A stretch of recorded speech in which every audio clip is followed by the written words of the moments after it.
We are live with sound. Let's see here. We got today's July 7th. We want to bring the Streets, Alleys, Trees, Bridges Committee to order. It is 7 o'clock. We're going to get a roll call. Mr. Woodmansey? Here. Mr. Gribble? Here. And the other one's Mr. Watkins, who is not here. Mr. Watkins is not here. Do we have to do anything for him? Yeah, you probably should excuse him. Yeah. I'll make a motion to excuse Mr. Second that. All in favor? Aye. You got the previous minutes on the back there. Can we get approval for the previous meeting minutes? I'll make that motion. Second. All in favor? Aye. Approval of the agenda as published or amended? I'll make that motion. I'll second. All in favor? We didn't have one, so I don't know what we really motioned, but it sounded good. Discussion items, we don't have anything in there. We have nothing. Anything for anybody else? Nothing? Short, sweet, to the point? Nothing needs to be brought up, comment about? Ryan, everything good? Everything's good. Awesome. Other business?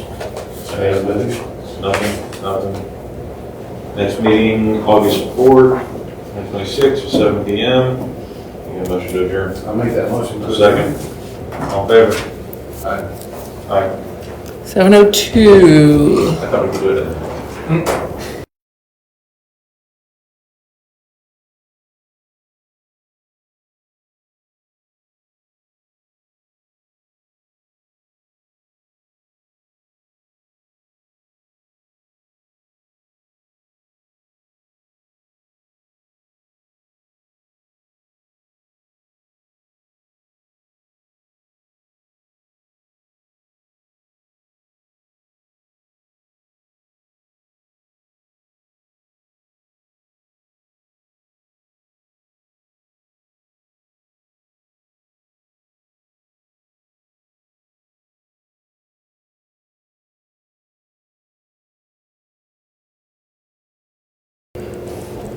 We're live. Okay, it's 7:03, July 7th, 2026. Call to order for the Parks, Recreation, and Tourism Committee. Roll call. Mr. Richard? Here. Mr. Strickler? Here. Mr. Watkins? I make a motion to excuse Mr. Watkins. I'll second that motion. Mr. Watkins, all in favor? Aye. Yeah. Mr. Watkins is excused. Make a motion to approve the minutes of June 2nd, 2026. I'll second that. Okay. All right, all in favor? Aye. I'll make a motion to approve the agenda for tonight. Richard makes a motion to approve tonight's agenda. I'll second that. All in favor? Aye. Discussion items. We don't have anything on the agenda tonight. And other business. Just to update y'all on where we're at with some of the free stuff in the parks. We had a meeting today regarding the wall up at the old Spectrum building, and we actually picked out a color of the brick and looked at some lighting. They're going to finish up the design so that it can go to board design review for approval. Then once it's approved by the board design review, hopefully it's approved by the design review, then they'll give us the construction drawings and we can bid it. Hopefully we can get that bid by late summer, early fall. The hope is to have that wall redone by the end of fall, hopefully. New picnic tables are in for the Park Square, and in the next couple days, there's the new picnic tables for Heisey Park, the square picnic tables that are out there that are going to replace the ones that are currently there by the pool and in the park. Those should be here. The benches are on back order, but as soon as they get here, we'll get working on that. We have accepted a bid to take down the concession stand at East Park. We're also getting a bid to finish the dugouts at East Park, so we'll get that going.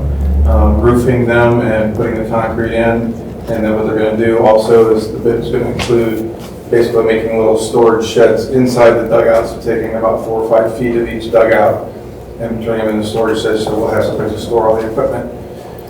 then the plan is to get the post up for the netting and keep working on that. And the last thing with East Park is, well, we're working on, we got a bid to fix the drainage problem by some of the playground equipment.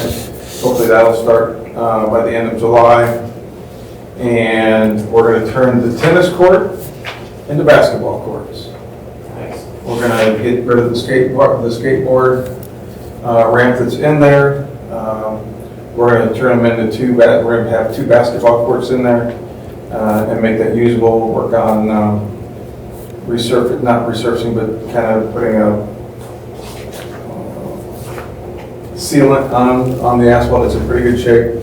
Put the sealant on that, turn it into basketball courts and move with that. And the Fisher building is pretty close to being done. We've actually done a little bit more work on it. The inside is pretty much done.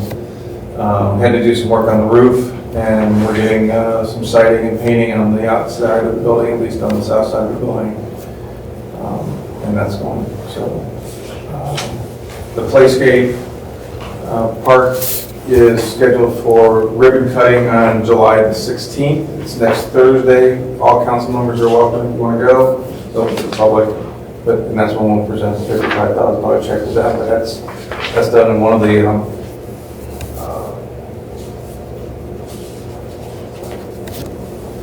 features that's on the Playscape is dedicated to the Freeze in the city of Galion. So there's a plaque on there thanking the city of Galion and the Freeze Foundation for the donations. So things are moving forward. I do want to thank the street guys. They did a nice job of getting the park ready for the fireworks over the weekend. They worked their tail off last week in the heat. And I thought it looked really good. Thank everybody for the great turnout for the fireworks show and stuff. It was good.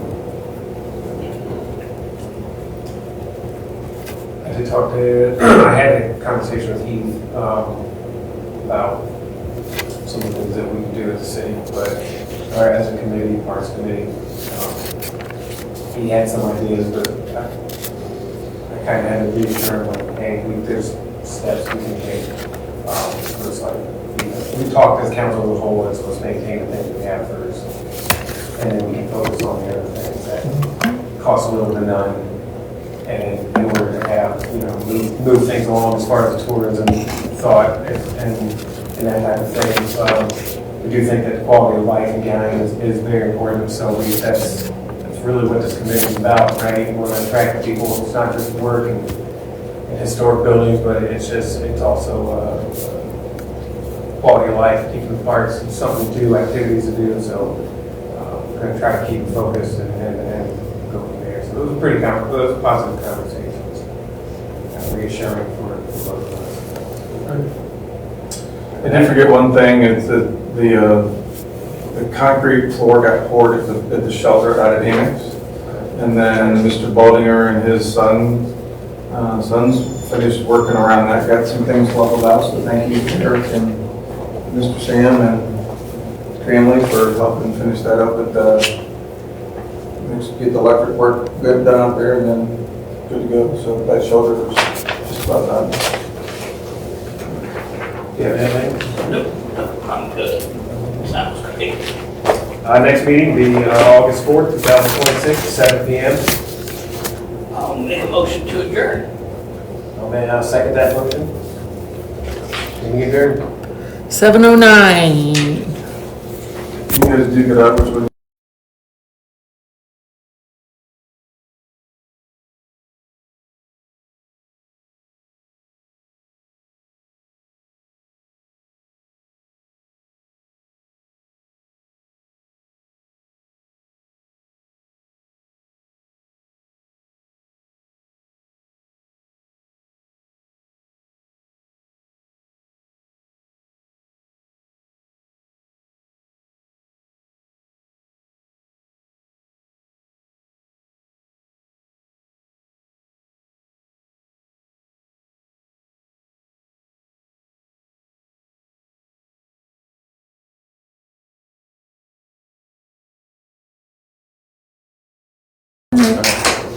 We are live. I'd like to call the utility committee meeting to order. Do the roll call, please? 7:10 p.m. Mr. Richard, Here. Mr. Strickler, Here. Mr. Woodmansey. Here. Okay, that your the agenda, you see the minutes from our last meeting. If there's no corrections. I'll make a motion. I'll second that. Okay, all in favor? Aye. Minutes are approved. On the agenda, anything to add? I'll make a motion to approve tonight's agenda. I'll second that. All in favor? Aye. But we're rambling on before you can even catch up to I it. know, Rapid fire. and I'm going to probably just turn this over to the mayor and Nikki on these two items. So we wanted to talk to you guys about the utility policy. We've been working on amending or change, I guess amending is the best term, the utility billing policy and procedures. I attended the mayor's conference a week and a half ago down in Columbus. And during a roundtable discussion of communities of 10,000, I was in the communities of 10,000 people or more, and there was no monster communities there. So, there was some that were 30 and 40, like Marion and stuff, but most of them were in our size range or a little bit more. And I just posed the question, does anybody not turn off utilities in the wintertime? I got laughed at. Everybody turns people off. I mentioned that we had $500,000 in delinquencies on April 1st, and I got laughed at again. We've been talking about this and pushing it around, and we've got to come up with something. We've talked about it. We talked about it this spring. We talked about it at length, sometimes one-on-one. But I think it's what you have in front of you, what we gave you, is the current policy, and then the proposed new policy. And the proposed new policy has got some stuff highlighted, showing some of that. And it's twofold. And I'm talking about utility shutoffs in the wintertime, but we're also talking about credit card fees and stuff. That's the easy one to start with. Currently, the city eats all credit card fees. So if you pay by credit card, we pay the percentage of whatever the credit card company charges us to process a fee. Right now, and in the last few years, we're spending somewhere between, on the low end, $50,000, and on the upper end, $80,000 a year in credit card fees.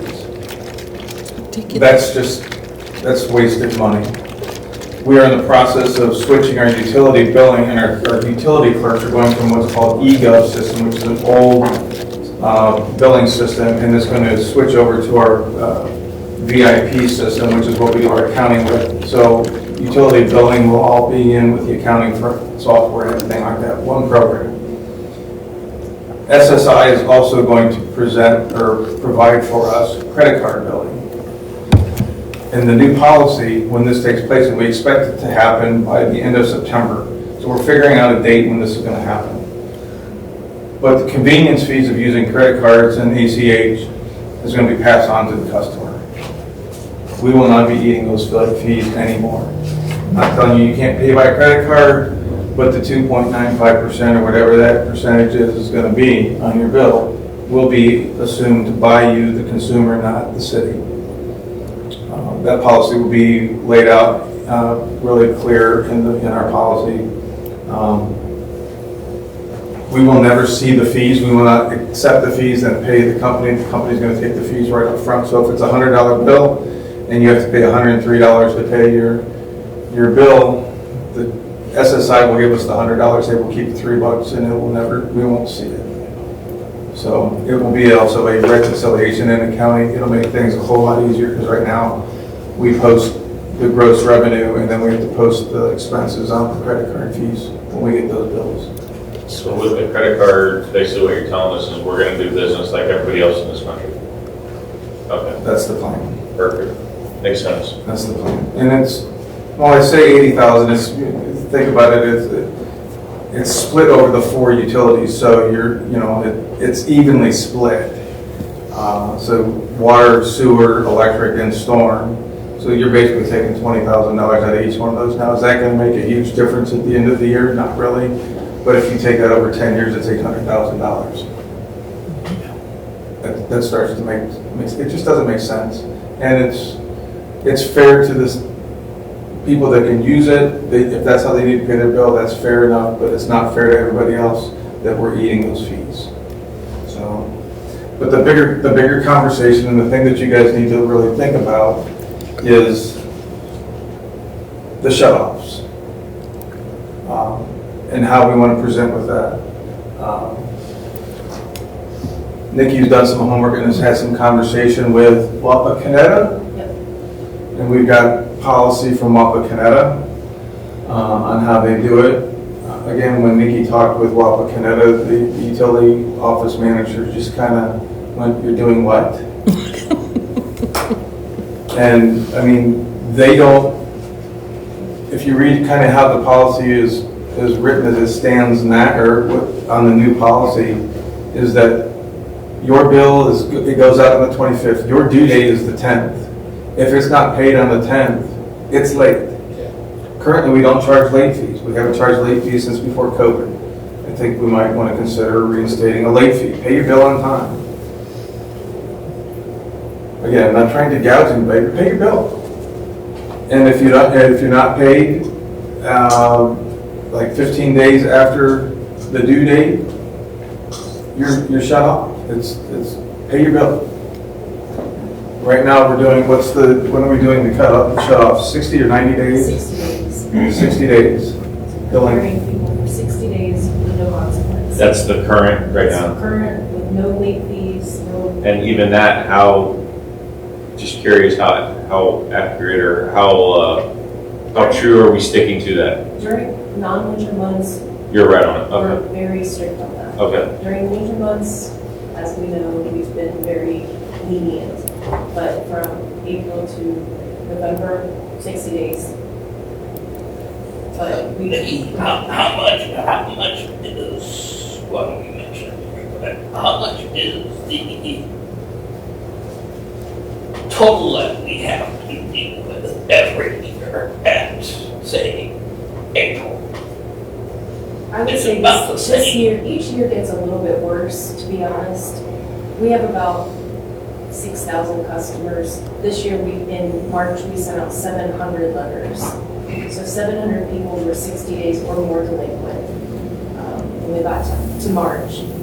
By the time we got to the 2 weeks later, 130, I think it was 132 people were disconnected for non-payment. So whatever that math is, 570 people actually paid their bill, but 130 were disconnected. So on a monthly basis, I would say somewhere between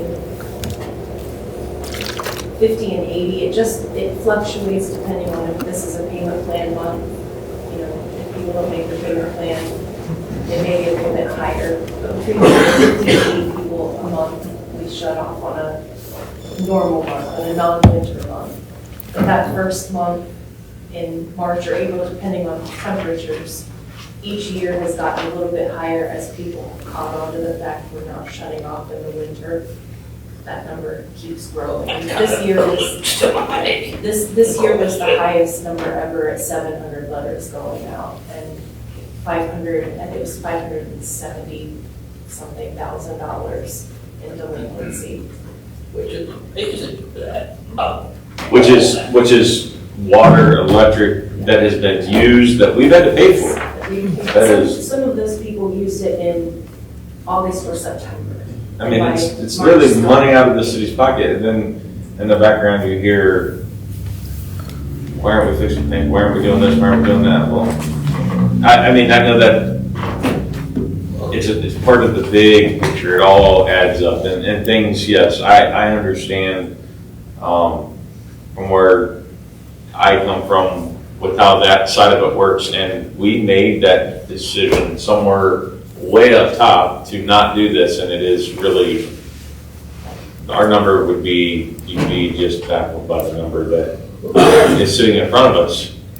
It's not a good way to do business unless you have endless funds, which we do not. We do not. There does need to be changes made. I'm glad that you made reached out to another municipality to see how they do it. it probably, Brian, was an eye opener when you got laughed at a little bit, you know, with like, you're doing what? Because that really exposes the fact that a change has to be made, right? They're kind of the unicorns Yeah. in the utility world with this. And trust me, and you know what, I don't trust me, you guys know this. If word gets out quick that you're not going to, I'll keep it in my pocket, so You know, I yours. think we've, even Amanda in the building office, we were talking about it, and she said that people who used to pay their bill on time every month now have sort of gotten lazy about paying on time because we don't charge late fees either, so, I'll get it next week. I'll I get it. I'll pay at some point, but because there's no consequence at all, Yeah. for not paying your bill.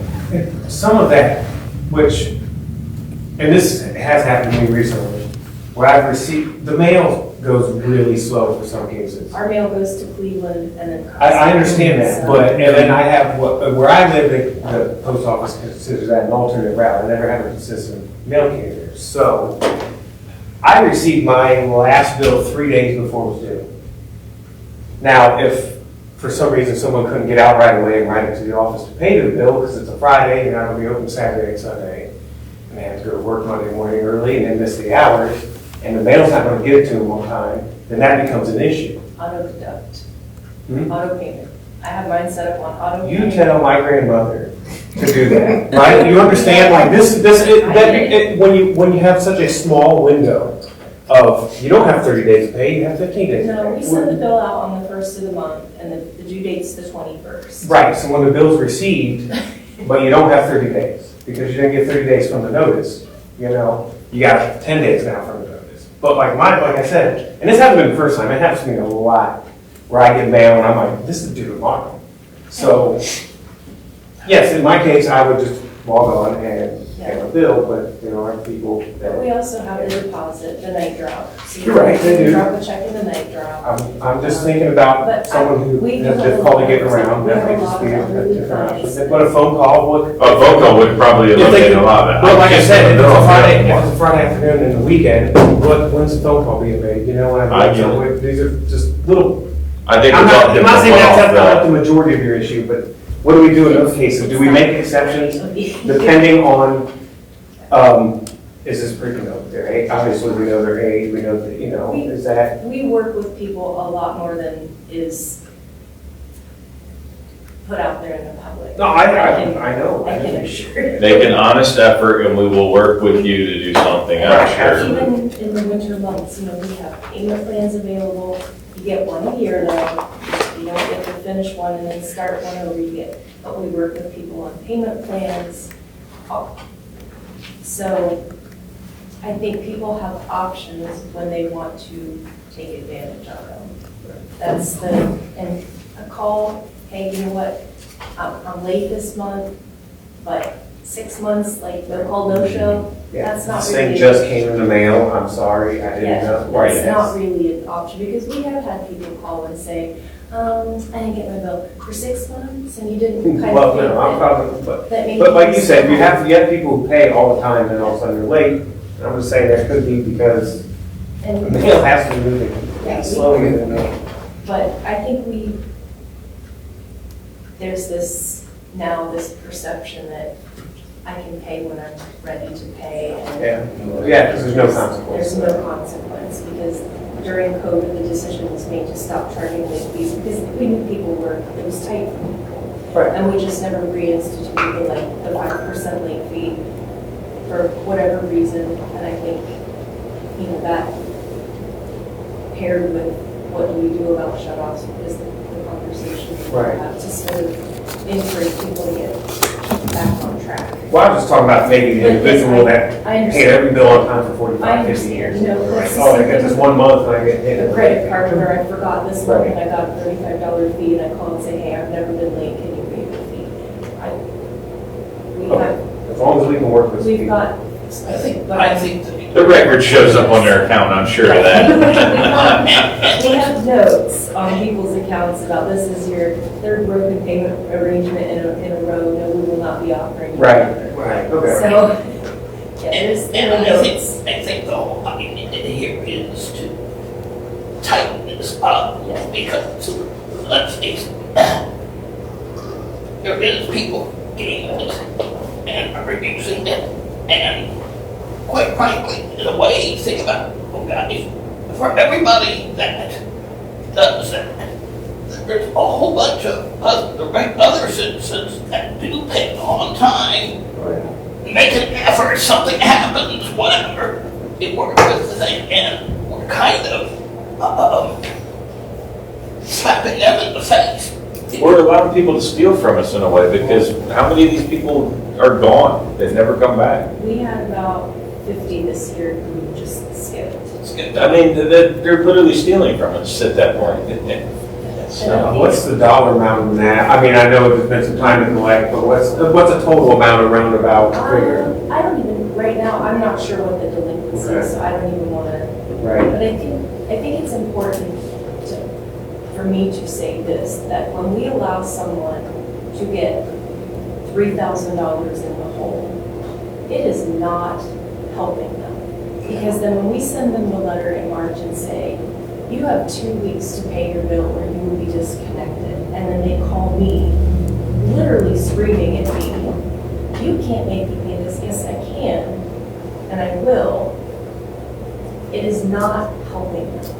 Allowing someone to get in a hole they cannot get out of, it is not helping. No, I understand that. So I think, we want to work with people when they're struggling, we want to help, and they do every day help people get the resources they need to, get assistance, whatever, every day to get payment plans, all of that. But allowing people to get thousands of dollars in the hole is not helping them. Right. This one, so is this one that you have spent, or you guys have all spent some time on revamping, and we want to read it? You got, if you could say, let's send it right through today, you'd be good with it? But No, there's still some. There's still some changes that you see in there. There's still some tightening. Okay. Yeah, but the Something for us to highlighted get in and stuff- look at. The highlighted stuff is kind of the major changes that Okay. we've made.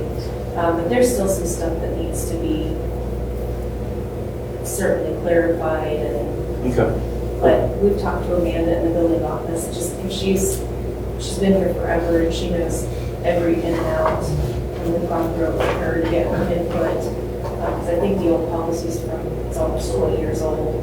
So, it's time to make some changes because the way we do business has changed. And so we've tried to take all of that into consideration too. Well, I know at one point my wife said, hey, run me up by the Dropbox so I can put a check in the, and I went, what? Do you still write checks? And she does, yes, and it drove me nuts, and I said, I'll take care of this, and I got online and created it. I'm like, she still would sit down and write checks, and it drives me absolutely nuts. Right. Drives me nuts. But. My husband does that, so. People don't want to pay the convenience fee. No, yeah, absolutely, and it, E-check is the way to do it. and it spells it out on any of these websites, anything you go to, I mean, it spells it out. If you don't want the 3% fee, Use an e-check.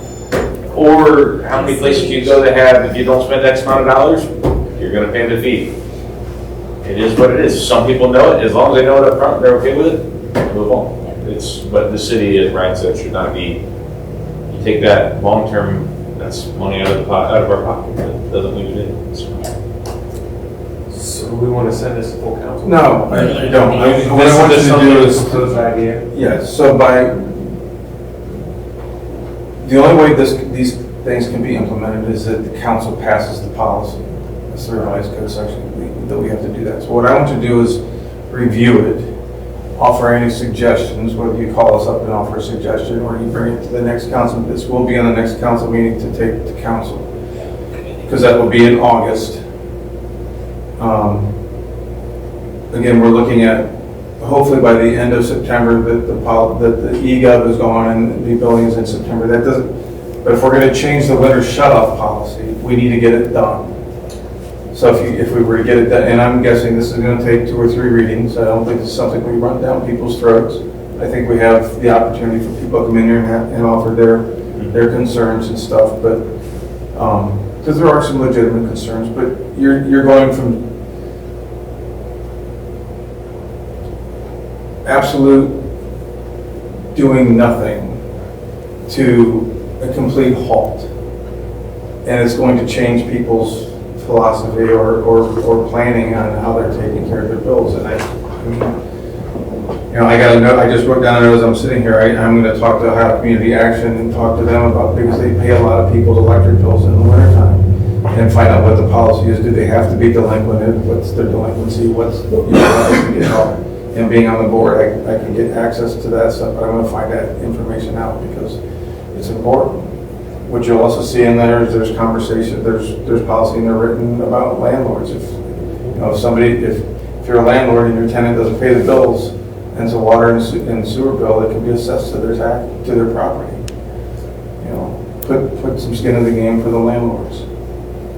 So, again, if it's up to council on how you want to proceed with this thing. If you wanted to go, 15, 20 days after the due date, and it's a hard line. If you wanted to, right now we're doing 60 days. If you do 30 days, come back and tell us what you want to do. But what we can't do is not do anything and then have another winter where people don't pay for 5 or 6 months, and it creates havoc and turmoil. And like you said, you're putting people in a position where they can't get on a payment plan and afford it. So, we just ask you to look at that. Before we get into Mr. Owens, I'm assuming you heard utilities. I need to assume that's. We wanted to give you, as a utility committee, and we will get it to the rest of council. The EPA was in and did their inspection at the wastewater treatment plant. This was July 1st. The previous inspection of the wastewater treatment plant was in 2023. Okay. And if you want that report, we can certainly get that to you so that you can see the difference between 23 and 26 in the report. I do not believe there are any findings. There are a few non-compliance issues. There's some findings that were there, but nothing led to the level of No violations. Violations. Findings and recommendations. So some things we certainly have to work toward correcting. So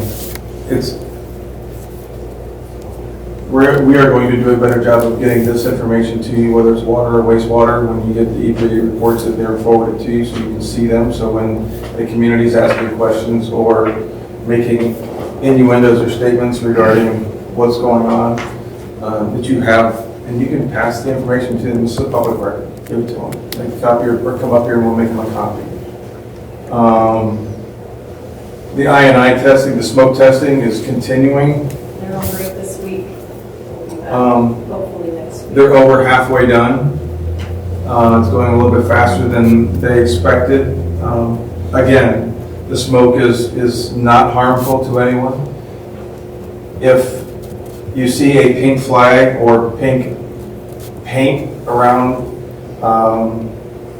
a catch basin or a storm drain or anything, you see those marked, that's indicating that there's a problem.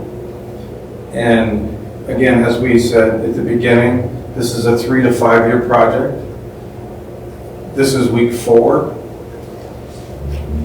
This is an identification. We are identifying our problems and concerns. Then they're going to come back and give us a full-blown report, and then we're going to figure out a course of action to take to get these things fixed. It's what needs to be fixed, what's the emergency, prioritize these things, and then we have to figure out how we're going to pay for it.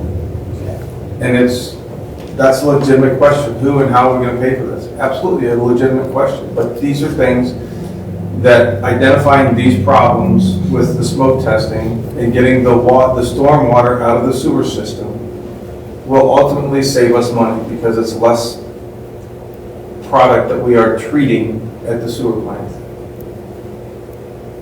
So, Have we found any major issues? A significant finding other than the typical small stuff here and there? They found what we expected. I think there's some serious areas of concern. Okay. there has not been anything we've had to go out and fix And right maybe- away.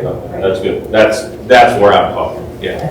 And they made it very clear if there was something like that, and they would call Andy and Brandon down there, and they would get in there and get that fixed immediately. There have been a But couple manholes that needed immediate attention, just because there's a missing lid or Yeah. loose lid, something like that, but nothing, collapsed pipe or anything Good, like that. good. Nothing like that. Well, I know there was some, once again, some folks out there about all the flags and circles, it's like, yeah, that's good, that means we're actually getting something for the money we're spending. Those are good things. that is the point of this exercise. Yeah. Is to identify. You can't fix what you don't know that you need to fix. 100%, yep. So you find out where the problems are, and then you go and fix them. And it's not gonna happen overnight. It's, you know, it's not like they're finding a flag and we're going down and we're digging a hole and fixing it right away. We're identifying these things, and they're identifying a storm sewer that is, you know, or a storm drain that's got smoke coming out of it.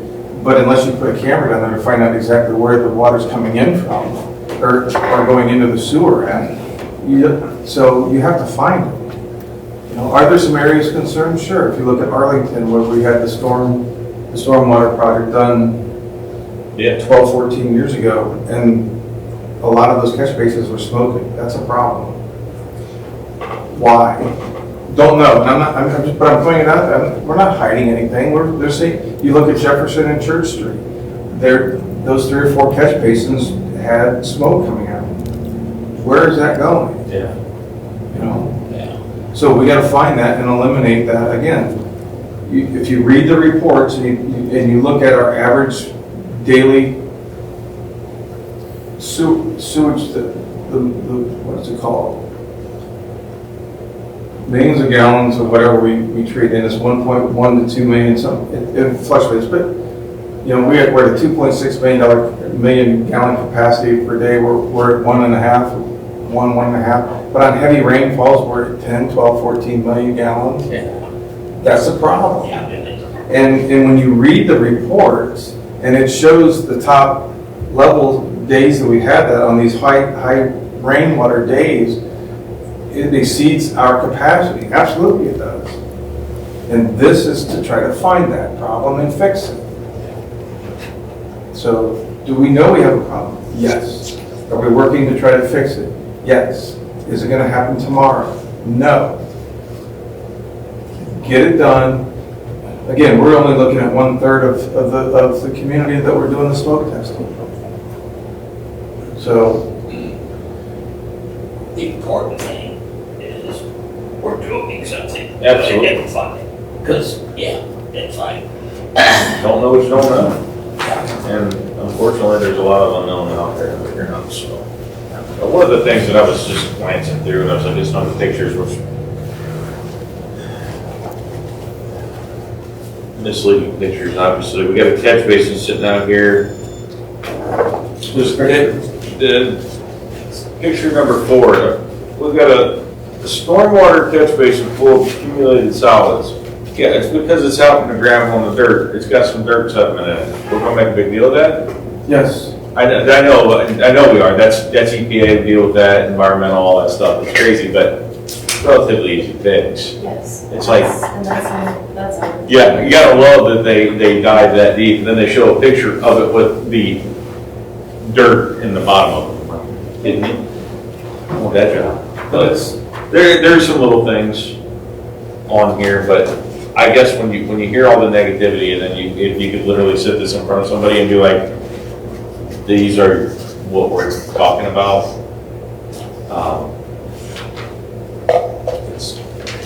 Yeah, there are issues, like you said, with the stormwater. That's Contents in a former aeration tank, because we don't use it. A former tank. It's a method. Those are that's a violation. Things we're not even using. Pump was leaking. Yeah, so it's stained the concrete, okay. Those are issues when you're under findings and orders that Yep. get identified, and you know we're getting those and we're trying to fix them. They're different than the water EPA report that we had, the recommendations, we're working on some of the recommendations and getting those fixed, so. How's Renee doing? We good? So far, so good. Up for the challenge? And I guess this is a great time as any to say we've been struggling to get a Class 3 operator's license, their second one, and Jeremy West passed his Class 3. We now have 2 Class 3s at the wastewater treatment plant, which gets that's another thing that he gave us a short window to try to fix, and we got that. And thanks to Jeremy, and that's a great thing for him out there, is that he's got his Class 3. So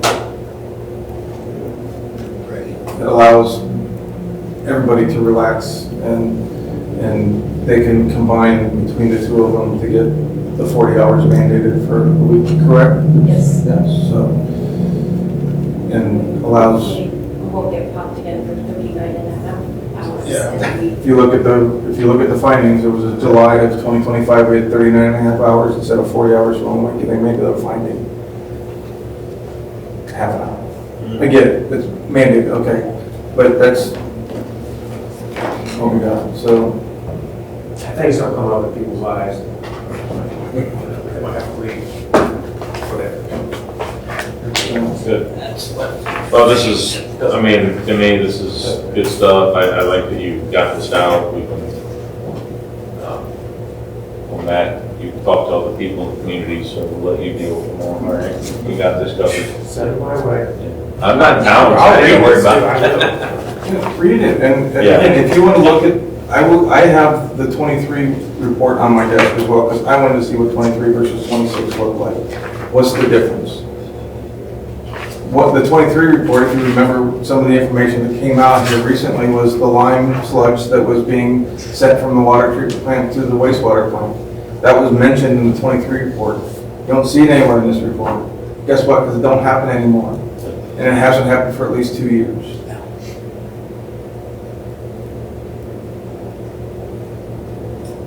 Work is still being, do we have any active work going on out here? yeah, they are, I would say the generator project is substantially complete. They've painted a couple more small pieces that they're waiting to install. It's been started up. They ran out of loads. No. That's substantially complete. Good. Renee's shuffling around the budget to do a couple of things that she feels are priorities, but I think she's doing really well, and it doesn't seem like, yeah, she's just taking it all in stride and. Good. She can handle it. Yeah. That's all I have. Is that all you have? I think Mr. Owens has. Yeah, and so it was a lovely coffee conversation that we had that has brought this to my attention, and we'll just let him speak. So good evening. I was asked to come. Dr. Hartman couldn't come. He's out of the country really right now with the Civil Air Patrol. This is like a twofold meeting. A, to kind of touch base with Brian and Vicki on a meeting that we had back a couple months ago, but also to bring you guys aware of the meeting that we did have. I got paperwork if you want. Yeah. Is it all open state?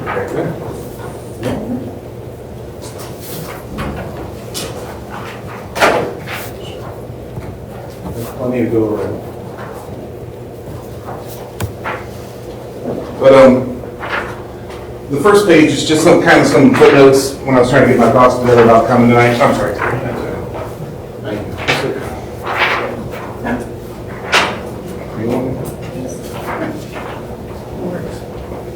77 was the 30. What about Eric? Eric said, I don't want nothing to do with this one. So, I'll touch on it real brief. Back in March, we got John Miley came out to do a reading at our middle school, and he contacted our former head of maintenance that the reading was abnormally high. Now, Jason, who he contacted, is no longer our head of maintenance. He's our bus mechanic, and he got inundated with bus work, and he forgot to tell anybody. So on April 13th, our accounts payable contacted me. They're like, there's something going on at the middle school that we don't know about. because our bill is $7,200. It's $3,100 for water and $4,100 for sewer. The previous month it was $500, and the highest for that year was $1,900. And I didn't know of any leak. So at the middle school, historically, it's always been rumored that the cooling tower, the basin underneath it, what we call the pit, has always leaked or leached water out of it. It's a closed loop system. And previous superintendents and maintenance people have tried to go down in that pit to seal it, whatever. It's been a problem, rumored, since they built that school. So when we get this high bill, it called for 471 units. So 471 units, one unit is 751 gallons from what John told me. So that equates to 353,000 gallons in a month just at the middle school. Knowing about this rumored, the summer prior to all of this, we went down into that pit, applied like a coating that they use on poles, just to make sure everything was kosher. When we got noted about this reading, I started asking custodians to start taking direct readings off the meter head themselves. So we're in school, was in session during that time, so we ask them to take it at 6 in the morning, noon, 3 o'clock, and then 10 o'clock at night. And they kept noting it. Now that we're in summer, we're still doing this, and they're just doing it in the morning and the evening. We did all kinds of things to try to figure out if this thing was leaking. In the school, obviously, 353,000 gallons we would find leaking somewhere. There's no leak anywhere in the building. We had Fox Plumbing out multiple times. We had Gardner, who's our HVAC people, out multiple times. State Chemical was out multiple times. Who handles our treatment for that closed loop system. Still no avail. Can't find a leak anywhere. I actually got down in the pit. There's some sediment on the bottom. So I kicked up the sediment, turned off the water, kicked up the sediment, tried to find out. You would think it would be siphoning to where it would be leaching out of. It just clouded up and hung. At what point I went to the city and asked them for a 3-year report for just the middle school, and that's what that second page is.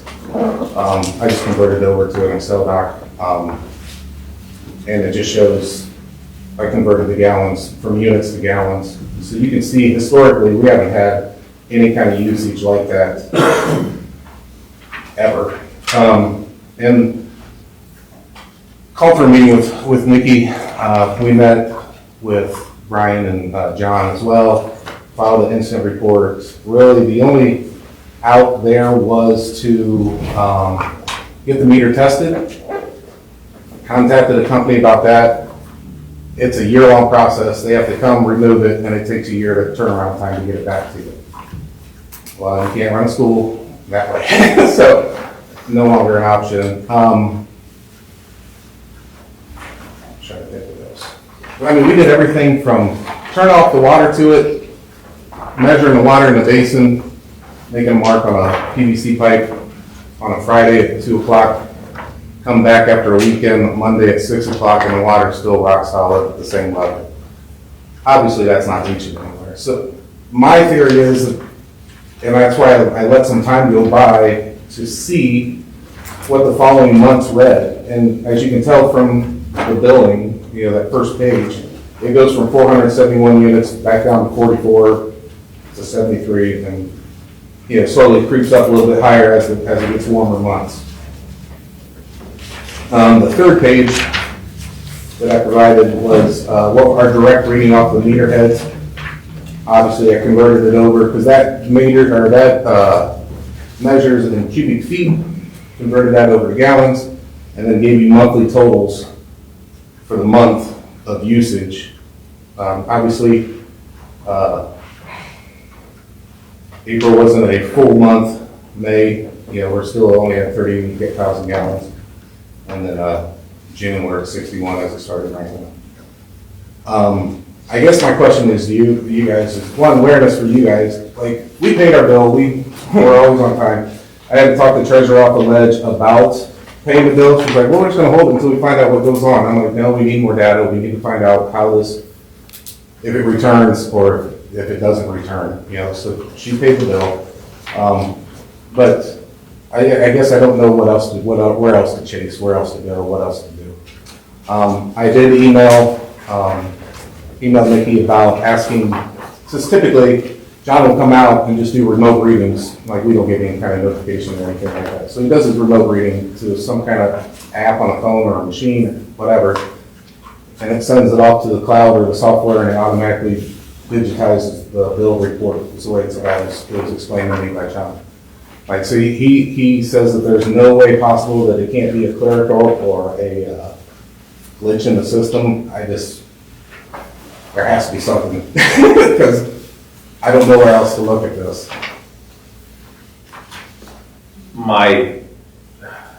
Can't it be 2 cents anymore, because I don't think the damn pennies. But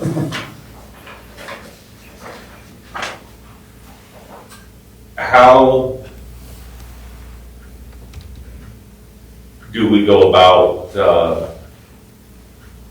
checking back on that? I mean, nobody can go in there and just manually say, yeah, we're gonna charge them for, an extra. I agree. Yeah, and we understand that, everybody understands that, you guys know that, so how do we work with the school to figure that out? I mean, what's odd is it's done and over with, right? That's the weird thing. It's not done and over with because they paid the bill and they're still out a lot of money.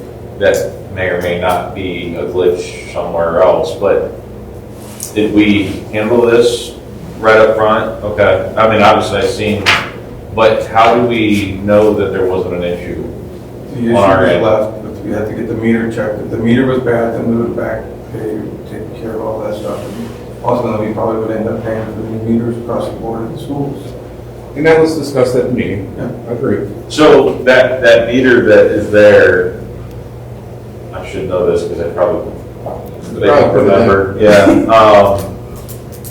Do we not have a way to temporarily install another meter so they can get that tested?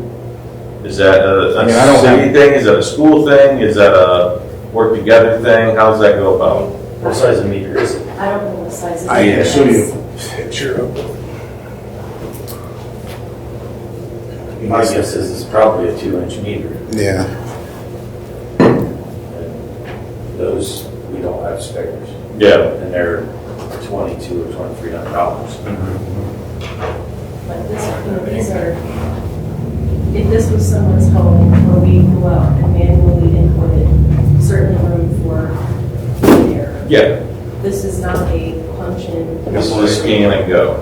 And it was checked twice Okay. after this was brought up, just to be sure there wasn't some sort of glitching meter the same way. So we double checked to ensure that there wasn't a misread of some sort, though I don't recall in the whole time I've been here one of those that are remote reads ever having a glitch, ever.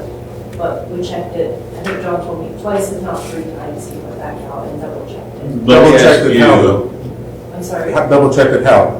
by rereading it. But did he bounce it off of what the meter had said? Yes, he was out there physically. The reason I'm asking that question, he can't get into the building to read the meter head unless he contacts us, and I don't know that. That's all I'm asking. Oh, to confirm the reading versus So the meter scan. head is Yeah. I outside. mean, he's been in the He building. went there once with me. Yeah, and so it's been confirmed visually. I know it was once, yeah. So let me ask you, Nikki, because even Eric, you've been around enough of these to know. Do you honestly think that somewhere along the line there's a glitch with something? Whether it be on our end, on the meter end, don't know where. I believe there's an issue in the building. And John talked at length with Brian about what he believes the issue is with the valve. And that has been But to like, dismissed as a possibility. Things, weird stuff happens all the time. Someone's toilet leaks once and never again. That's a lot of leaking. only on for a weekend, But every weekend. I I can tell you, we had a local business that has a machine that is on a, I think it's a smaller, is it a smaller line? An inch and a Yeah, half absolutely. line, or Not 1 even inch that, it's line? like a 3/4 line. And it ran, I would say, a similar amount of water in a couple of days. It is a small business. Weird stuff happens with valves. Mechanized stuff just goes wonky. And it then never happens again. I feel like in the city of Galion, there's two people that we should always work with really closely. That would be our school system, and that would be our hospital, for one.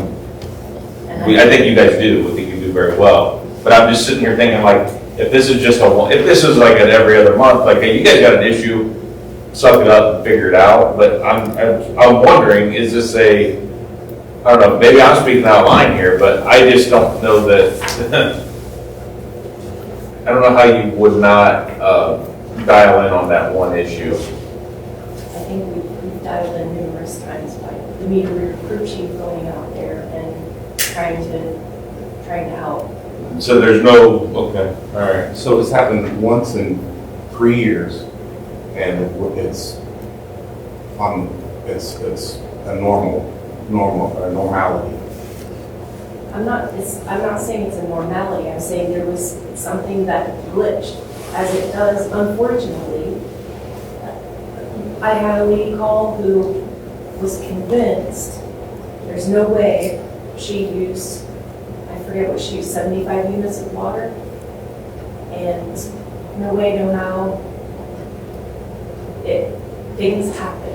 Valves don't close fully, and sinks drip, spigots drip, and then someone's like, oh, and they close them, or the flapper settles properly the next time. Weird stuff happens, and it's not that I'm dismissing, but weird stuff happens. But that's a difference of 300,000 gallons. I understand, right? You know what I mean? On a 2-inch meter, the amount of water that can run through a 2-inch meter in an hour is unbelievable. Just like the amount of water that would run through your toilet at home is, you would be shocked. I think people don't realize how much water can run through something that's that. Totally understand that, but if we're not getting any toilet leaks. Well, I'm not the talking downfall about of Just that, hold on. If nothing's leaking inside the building that's visual, sprinklers, heads, nothing. And the next big user is our cooling tower, which is a closed loop system. That water has to go somewhere. There's no drain to it. You can't drain that basin. You know what I mean? It's concrete, no overflow. Yeah. It's gonna pump up out the manhole. All that additional water has to go somewhere. Don't make sense to me. I would say an additional, you're saying, how much additional usage do we have? Well, it's 353 minus the So let's just say 30,000. 30,000 more. Or If, so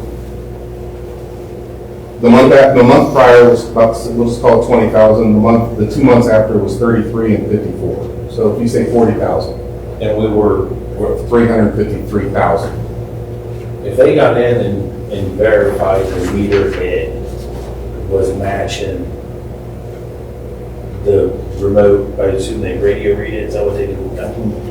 So if that meter head matched that radio read, then I would say that reading was accurate. yeah, I would too. At We that have time. never seen a meter malfunction. There's no way for them to skip forward like that, for it to be a meter malfunction. The way They they're did it designed, one the way time. there's a puck in there Yeah. that only spins one direction. I get it. And you're saying that he came in one time and verified that the meter.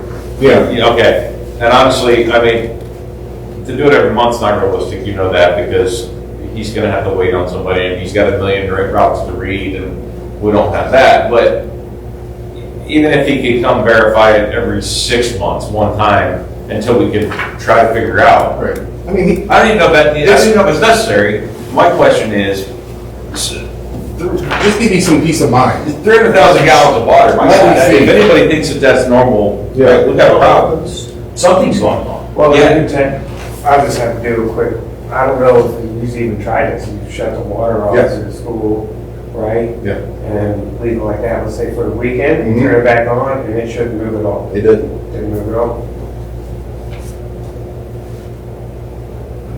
But that doesn't tell It us doesn't tell us that there's not a. if there's leaky toilets, if there's a leaky Yeah, valve and if it's somewhere. not, if a toilet's leaking, Custodians will tell you as soon as that toilet is leaking. yeah, but it doesn't mean it's get dripping on the floor either. No, it goes does right not. down the drain. Yeah, yeah. If some breaks, it can go right down the drain. It doesn't matter. But I'm not saying that that's it. There's a lot of, we could sit here and try to solve all the water problems. I'm hoping, I guess sitting here in this seat, because I have no powers to those two, with his help and John's help, I hope that we, as a city, do and did and are gonna continue to do anything and everything that we need to do to work with.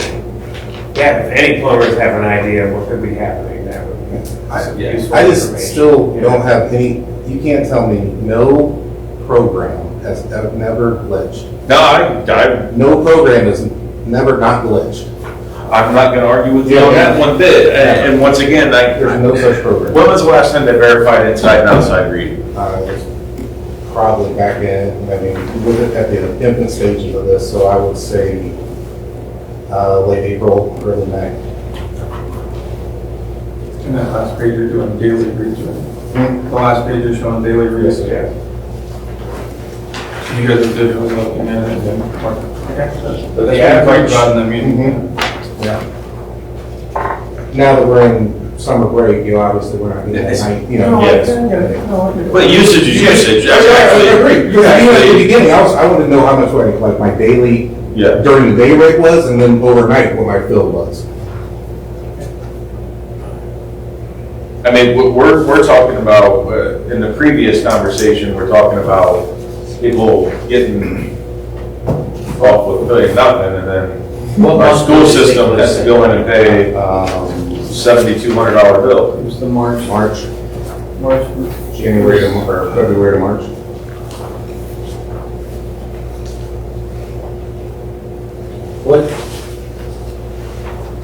What's this blocked out one on May 22nd? It jumps from, Get my paperwork away. it jumps from 168. They didn't get a They didn't get a reading, but then the next, which is 5 days later, that follows a pattern. but, Yeah, there's no logic to how much it fills, or, you know, you would think that you'd be able to get a pattern. Well, you're close to basically 400, you know, a day, so. Pretty close. I'm just asking for help, that's all. So what, I don't know anything about that. And nobody had it, there wasn't a faucet outside that could have frozen busted, because that would have been about the time when it's on, and maintenance couldn't have fixed one that you guys weren't aware of. Nope. I'm just trying to think outside the box.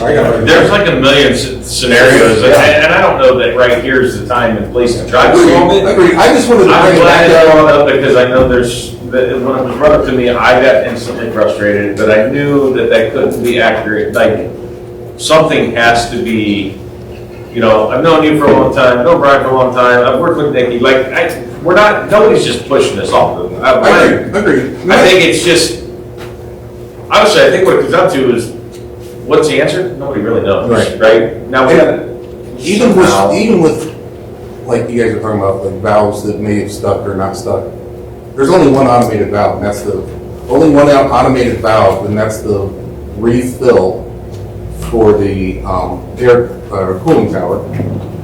And it only refills when it dumps, when the alkaline gets too high. That's the only automated valve. Is it meter? What's that? Is that a dumping meter? I mean, I think, I mean, Nikki, you're right, there's a it's- lot of yeah. weird things that can It's an happen. open line that goes to a floor drain. There's, how many toilets in that building? Where does I your mean, backflow I dump got at? I'm sorry? Where does your backflow dump at? I don't know that That's answer. got to dump into the drain. Did the backflow open up? I don't know that answer.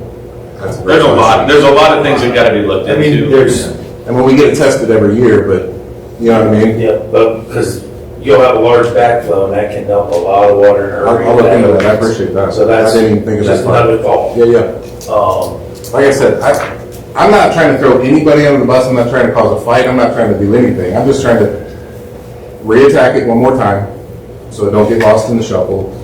And then, you know, if there's any other remedies that can come about.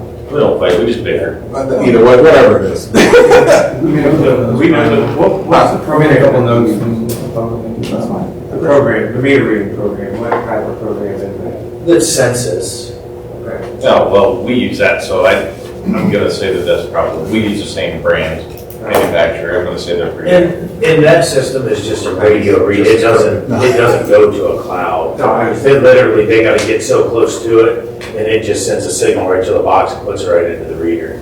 It doesn't even go anywhere else, it literally is just a frequency-based thing right there.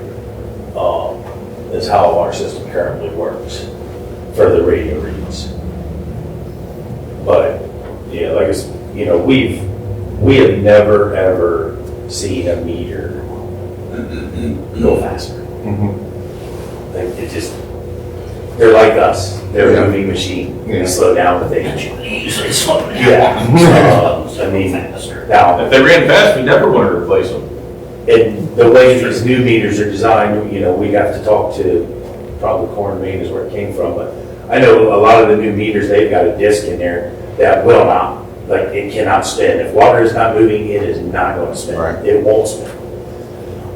Like I said, this is all news to me, and it got brought to my attention, so that's why I'm here. I would say suggest, like mentioning, if you have anything in the system after the meter that is set up to dump automatically for some reason, or even if it's randomly, Yeah. I would probably look into those possibilities, because, So, you know, the one I spoke about, the chemical one for the alkaline, we even shut the line off to that, the testing, we turned it all off so it couldn't even test the alkaline, just so it wouldn't dump when we shut it off for the cooling tower. You know, to Yeah, I mean, truly shut off as much as after we it can shut sounds to off. me like that's what's, Yeah. somewhere along the line, something that's dumped, Yeah, and for a specific time frame, and that is re-engaged. I'll talk to John Fox too about that. Yeah, let's see about the backflows. I'm not really Thanks, Brian. super educated. I appreciate you guys. I really do appreciate everybody trying to help out on this. That's all. I'm curious. I'm not a plumber, I don't claim to be, especially I called out my HVAC guy to fix my own AC in the last month. But I know you take the page one, obviously the March number is the outline. And I know that's, so I'm curious, I know you move in on the next page in the daily reads.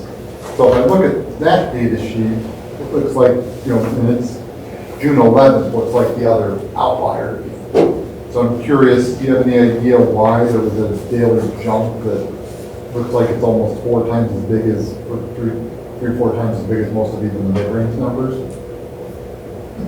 You said June 11th? Oh, yeah. Yeah. 25. When it jumps to 10,000, which a lot of these days are really low, and even the mid-range one, they just seems a lot bigger. Any idea why it jumped so much then? No. I wish I could tell you how much I've stared at this, trying to find like a pattern, like other than trying to tie weather patterns to it. I'm not getting that carried away. I just, if You there's know, an explanation for agreed, that, that might be agreed. a piece of, Yeah. if something was causing days like that, it could point to what was causing the bigger issue. I just wanted to keep the conversation going though. I appreciate it. It's going. Thanks, Brian. Okay, anything else on that topic, or any of the topics? This is business on this one, I don't believe so. Any other business then? No. That meeting is August 4th, in this room. I'll entertain a motion to adjourn. I'll make that motion. The motion is made, second, all in favor? Aye. We are adjourned, thank you. There's. 8:10. That backflow probably has a drain right underneath of it, that's an issue. the first thing I know the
Hold on, Well, now we're live. Okay, go ahead. I'd like to call to order Laws, Ordinance, Zoning, and Permits Committee, July 7th, 2026, at 8:13 PM. Roll call. Mr. Gribble, Here. Mr. Strickler, Here. Mr. Woodmansey. Here. Can I get a motion to approve June 2nd, 2026 committee meeting? I'll make that motion. Mr. Woodmansey makes a motion. Second. Mr. Gribble seconds. All in favor? Aye. Minutes approved. Approval of tonight's agenda. I'll make that motion. Second. All right, Mr. Woodmansey seconds. All in favor? Agenda approved. Discussion items, building and zoning. We have a property complaint process, land bank. What's the, I think we brought Mr. Baldinger in to have you understand how the property complaint process works. I'll let him take over. Yes. When we get a complaint, rather you can do online, and the onlines go to Nikki and I both, or a phone call, whatever maybe. We go out, we look at it, and then I'll send any appropriate letters that's needed. Some people, What kind of complaints? from trash to tires to grass not being mowed, and everything's handled a little bit different. Like junk vehicles, there's a section in our ordinance that handles junk vehicles. We have to give 21 days to get a junk vehicle removed. Trash is, we normally typically give 7 to 10, is typically what the health department and us would give. The health department will help on like solid waste, trash or any kind of sewage, they'll assist on, and tires, they assist on that. But everything else pretty much falls into back over to us as the city, to me. So, but everything in our ordinance spells out different timelines, certain things. And then, so they call, they tell me they're cleaning up properties. I've had people in court for multiple different things. And most, typically it just gets extended, he suspends the fines, to help them pay for a dumpster to get things done, which things get taken care of. But sometimes it just drags out for an extended period of time. Okay. So,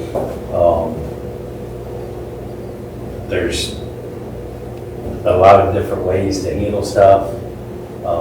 Typically, the property nuisances get cleaned up relatively quickly. We've had some that has, like there was one on 6th Avenue that drug out for a year and a half probably, but the guy was incarcerated. It was a whole deal. Nobody else was responsible. We had tried to get him to court and figure it out because he was incarcerated. So basically couldn't do that until he got out. Right. But it got taken care of. So most of the others, that's been the longest one we've ever seen. We get into some that are landlord-tenant disputes where you'll see a large pile of debris out by the curb, which by law, when they do an eviction process, that's what a landlord is ordered by the court to do. They have to move everything out. It has to sit there for 24 hours. They are not allowed to throw it away. So those, we had one of those on 8th Avenue. We don't have many of those, but if you see a large pile out by the Furniture. typically Trash bags, that's yeah. an eviction process that we have no control over. That's a court order eviction.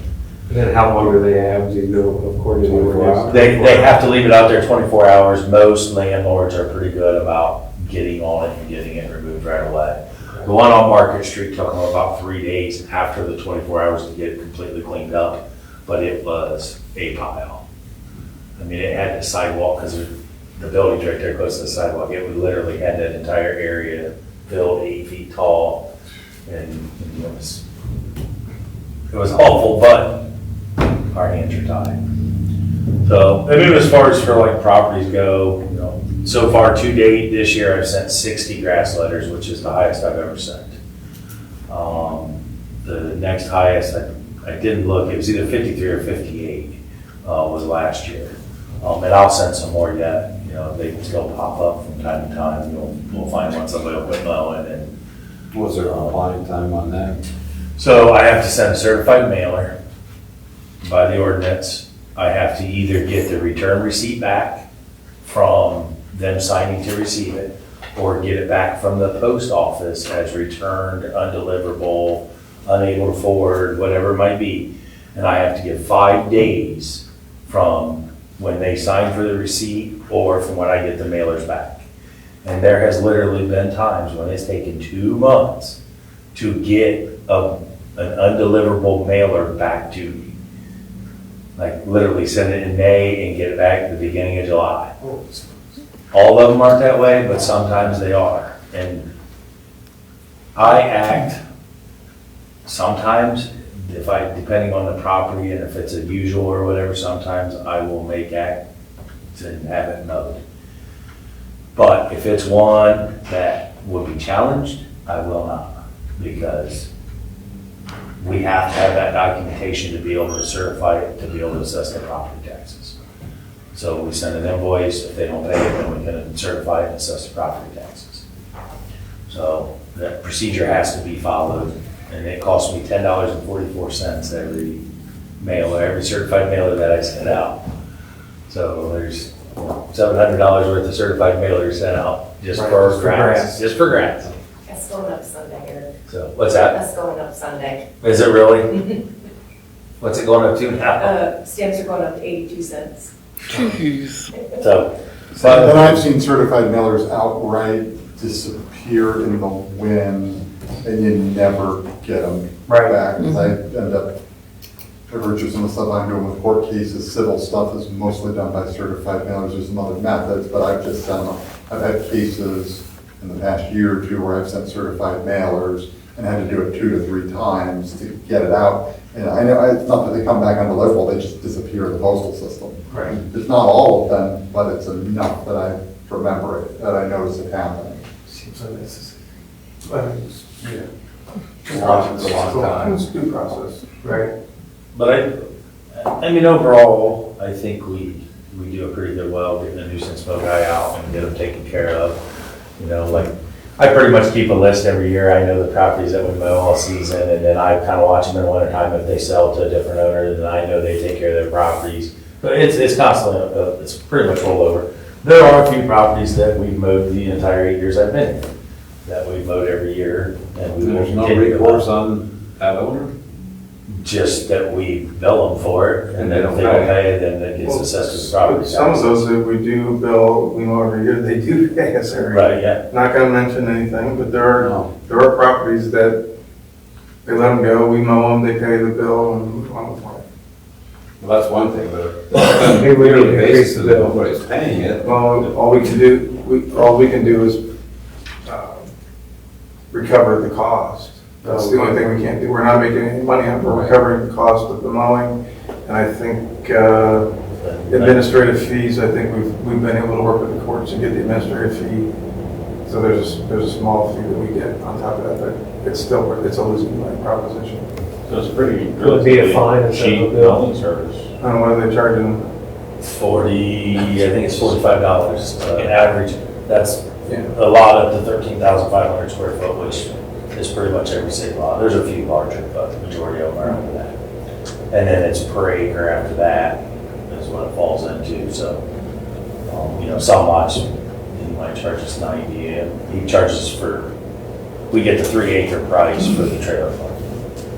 Because it's, But whether it's an online complaint or somebody calls up City Hall and talks to Eric or Nikki or myself, and we pass that information right along to Eric. And, I mean, he's real good, like, staying up, or he knows about it, and he's already seen it, yeah, it's already on my list. And so, I just wanted to give you guys an idea of what the process is. and if they don't pay, they end up on this list. So this is our delinquent tax list. This is just for Galion. Yes. This is just for Galion. I've talked with Robin Sheets and Matt Crawl. They don't have the resources to tackle these things. There's an auditor sale coming up, or a tax lien sale coming up in August. Sure. I believe there's only one property from Galion on that list. Because it's one property owner that's deceased of his properties that are selling. And he only has one in Galion. I think there's 30 some. Yeah, 30 something. And Bucyrus, I think, has 23 or 25 of them. Which is more than what they normally tackle in a year. Normally what I'm told at the land bank, they normally tackle 18 properties a year for foreclosure or tax sale. So but this year they're tackling this entire estate, I guess you could say, in the county. So, and they're actually having first sale date will be August 7th, and the next one will be August 14th for the first round. And if they don't sell those rounds, then they do another round, will be August 21st and then August 28th. And if they don't sell at those at all, which there will be some that won't sell, because they're that bad of shape, then they can go to the auditor sale. Once they get in I call it the possession of the auditor. The auditor never takes physical possession of the property, but they are in control of it. Once that happens, the school district can take it, the city can take it, or the land bank can take it. And the land bank usually takes them once they get to the auditor sale, because we can do that and get a clean deed to get it torn down. That's the biggest hiccup. Like, all of the low-hanging, easy fruit has been picked. So now it's a lot of the properties that people don't want to donate. Every now and again, I'll get a few people, like 2 years ago, we finally got Dr. Wilson to donate 5 or 6 properties here in town, which I've been working on for quite a few years, trying to get him, and we finally got him, and he donated the land bank to get them torn down. But a lot of the people that were trying to give them away, those are all gone now. So it's all to the people that don't want to give their properties up, or there's one that I've been working on 8 years I've been here, and we had it to where the siblings didn't speak. It was tied up in a huge estate probate mess. Sibling passed away, then it involved their kids, and the family doesn't talk, they don't know where they are. We had a land bank's attorney because the 2 local siblings, both with me mediating, agreed to donate to the land bank. Well, when their attorney and the land bank's attorney got talking, they couldn't make it happen. There wasn't enough money, they didn't know where people were at, so it literally, they told the one sibling to quit paying property taxes and let it get to the tax foreclosure sale is the only way that you would be able to get a free clear deed. Wow. About the only other way that we would have in tackling these properties would be through the city, through like, we'd have to do a notice of intent to demolish, go to court, get a court order that we can demolish it, send them an invoice, just like the mowing, basically. If they don't pay, then we can assess the property taxes. But you would have to appropriate money into a fund, and then we'd have to select the properties, and you would have to be willing to give that money as we would never see it back. Right. Because you're gonna put $16,000 to $20,000 on the average home demolition in a lot that's worth $500 to $1,000 maybe. So what you're setting it up for is long term, you're gonna go through the whole tax foreclosure process. It will never sell for that. And then you're not gonna get your money. It's gonna go to, so as he was describing, tax foreclosure, you go through the whole process of a complaint. You serve everybody and every lien holder, every interest holder. You get your judgment, then you go, you try to sell it at sheriff's sale. He mentioned it's 2 sale dates. They get 2 shots to show up, so it's not just one random day. And when it doesn't sell for the taxes, there's a process where you, I'm going to say, offer it to the political subdivision, which would include the city, the schools, and the land bank. You should never take it under that statute. And I know basically that statute's written defectively. You would take it subject to all the liens. It's a bad idea.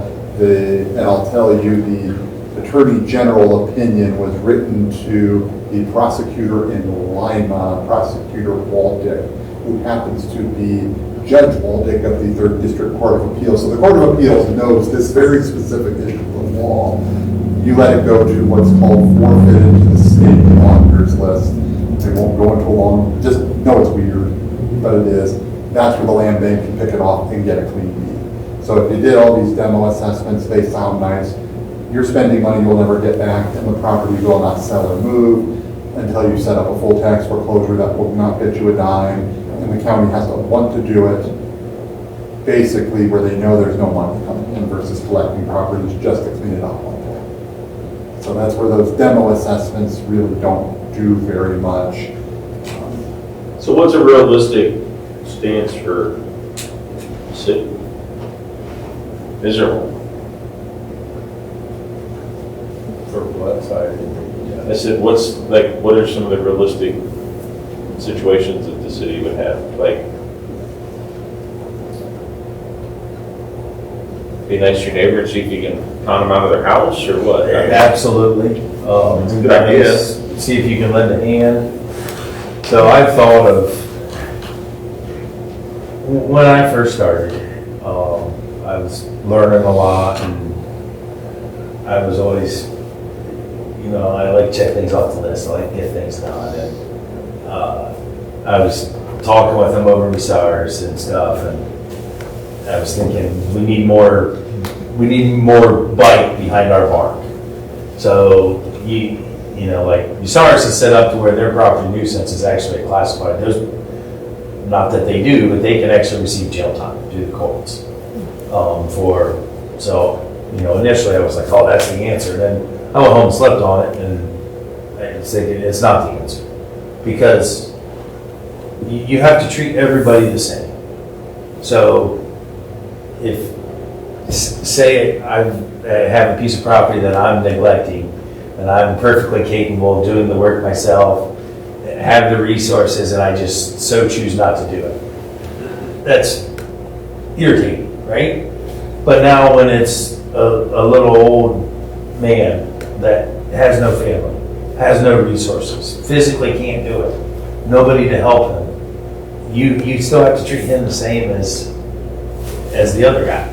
So where's the, it's a really tough thing to balance and to figure out. I mean, it all comes back to pride at the end of the day. Just people, simple as mowing grass. You just see people that I have to send a letter to get them to mow their grass. And the nice thing about the grass letters is I do only have to send them once a year. I don't have to send them every time. It doesn't, if they mow it, it doesn't start over. And once I send that letter, it's good for 1 calendar year. So that helps me at the beginning of the season, especially, get started up. But like trash abatement, if they clean it up and 2 days later they make another pile, we got to start all back over again. Which we do have a lot of repeat properties for trash and that type of nuisances, but I think for the most part we do a pretty good job of getting on them. And I've seen a huge improvement, but the biggest thing is getting some more of these blighted houses taken care of, which there's a lot of investors that are very actively seeking properties in Galion right now. I know one just purchased the house down there right by the trailer park at John, and I don't know if any of you guys have been by there, but if you have seen that house 6 months ago to what it is today, is awesome. And the entire neighborhood is. Oh, John Street. Yep, John Street. Yeah, that looks great. Corner The house down looks west, great. Yep. That and the one just inside that, so there's a double wide with the new big gauge garage, so there's 2 of them right there, right by Clay Street. Yeah. Saw it the other day. Entire It's neighborhood's fantastic. happy. Yeah, that's good. Um, I like seeing that. But, any questions? So update on Clay Street. Just waiting to award the contract, so. Contract signed. Eric, kind of going back, we've talked a couple of times about getting some of these properties on the 50-page list to tax sale, and how we could maybe encourage that. The annual number is 20, and this year one of those is in Galion. How we could work with the county to maybe encourage them to get, in particular, the properties that are still salvageable. Get them on the market so we can get investors to rehab those, purchase and rehab them, get people living in them. How we might be able to encourage the county to work with us in doing that. The prosecutor doesn't have enough time to do that. Commissioners aren't really keen to make that a priority, because it's not taking people's properties, being tax sale is not a real popular move for them. How we can maybe work with them to make that happen. But my question is on this list, and maybe you guys might know, might not, I don't know. How many of these are still being lived in? Because there's a lot of, Majority of them. there was a lot of houses, I'm like, really? So, it's kind of crazy to think that some of these are, okay, so, but with those, I mean, what do? I mean, Honestly, I can't speak for them, but having looked at these over the years, sometimes you're doing people a favor filing earlier. We were just talking about people who don't pay their utility bills. I'll be honest, I used to run the math in my head. I was in Richland when we were getting it running really well. We were hitting people at 2 to 3 years behind. And there were some properties that weren't worth it. There's tiny stuff you'll never get to 0. But the truth is, when you take the person who says they can't afford nothing or they're on SSI, they owe $3,000, it sucks. Court costs a lot. But if you wait till they're 10 grand in the hole, you're taking their house, they can't mathematically make it work anymore. But you put it on the back end of the property tax, right? Like, there are, like, I don't know if Crawford County would do it, but, like City of Columbus, what they do is if the city has come out and mow your grass, they take that cost. That's what we're doing. And it's thrown on the back end of the real estate taxes. Then that way, the city's not doing it without the money. We can do that. We can do that. If they're not paying their property taxes, they're not paying. Yeah, they're not. That's why I'm saying that, yeah, no, So, we're not getting that. But, you know, I think that's kind of what Eric and I were trying to just figure out is, you know, I think for the people who live next to these properties or across from, you know, I have a couple of them in my neighborhood that are just, so how do we encourage our friends at the county to work with us on getting people who are 5 or 8 or 10 years behind, get them up for sale so we can get people who want to invest in those in here. But, you know, if that's the city appropriating money to pay for whatever. Have we looked outside of, we'll just say outside of Crawford County? Have you looked, because I had no idea, this is a whole, Yeah, this is a whole different, but. I'm just curious to see, like, are there other counties that have a setup, like a process set up that works pretty good for them? I don't know, it's just something to think about maybe. But once again, I got this whole legal aspect of it that. Let me help with one thing that I'm not sure I've heard back and forth. So taxes, for real estate taxes purposes, just to help you out, and I'm going to be a little wordy for a moment. 32301 starts to define taxes. So when we get to real estate taxes, taxes means total amount of all charges against an entry appearing on a tax list duplicate that are prepared and certified in accordance with 31928, including taxes levied against real estate taxes on property whose value is certified pursuant to 572723 of the revised code. Recoupment charges applied pursuant to 5713.35 of the revised code. All assessments, penalties, and interest charged pursuant to 323.121 of the revised code. Charges as pursuant to 319.35, and all charges which remain unpaid from any previous tax year. So the way the tax assessment works, and we're talking about this for mowing's the easiest one. Right. So if you, let's say you do pay your property taxes every year and you don't feel like mowing your lawn, basically what will happen, you don't pay the city, it gets assessed to the tax duplicate. I'll make it clear, the city's ability, once we assess it to the duplicate, county tax duplicate, we have no power to enforce it, it is with the county.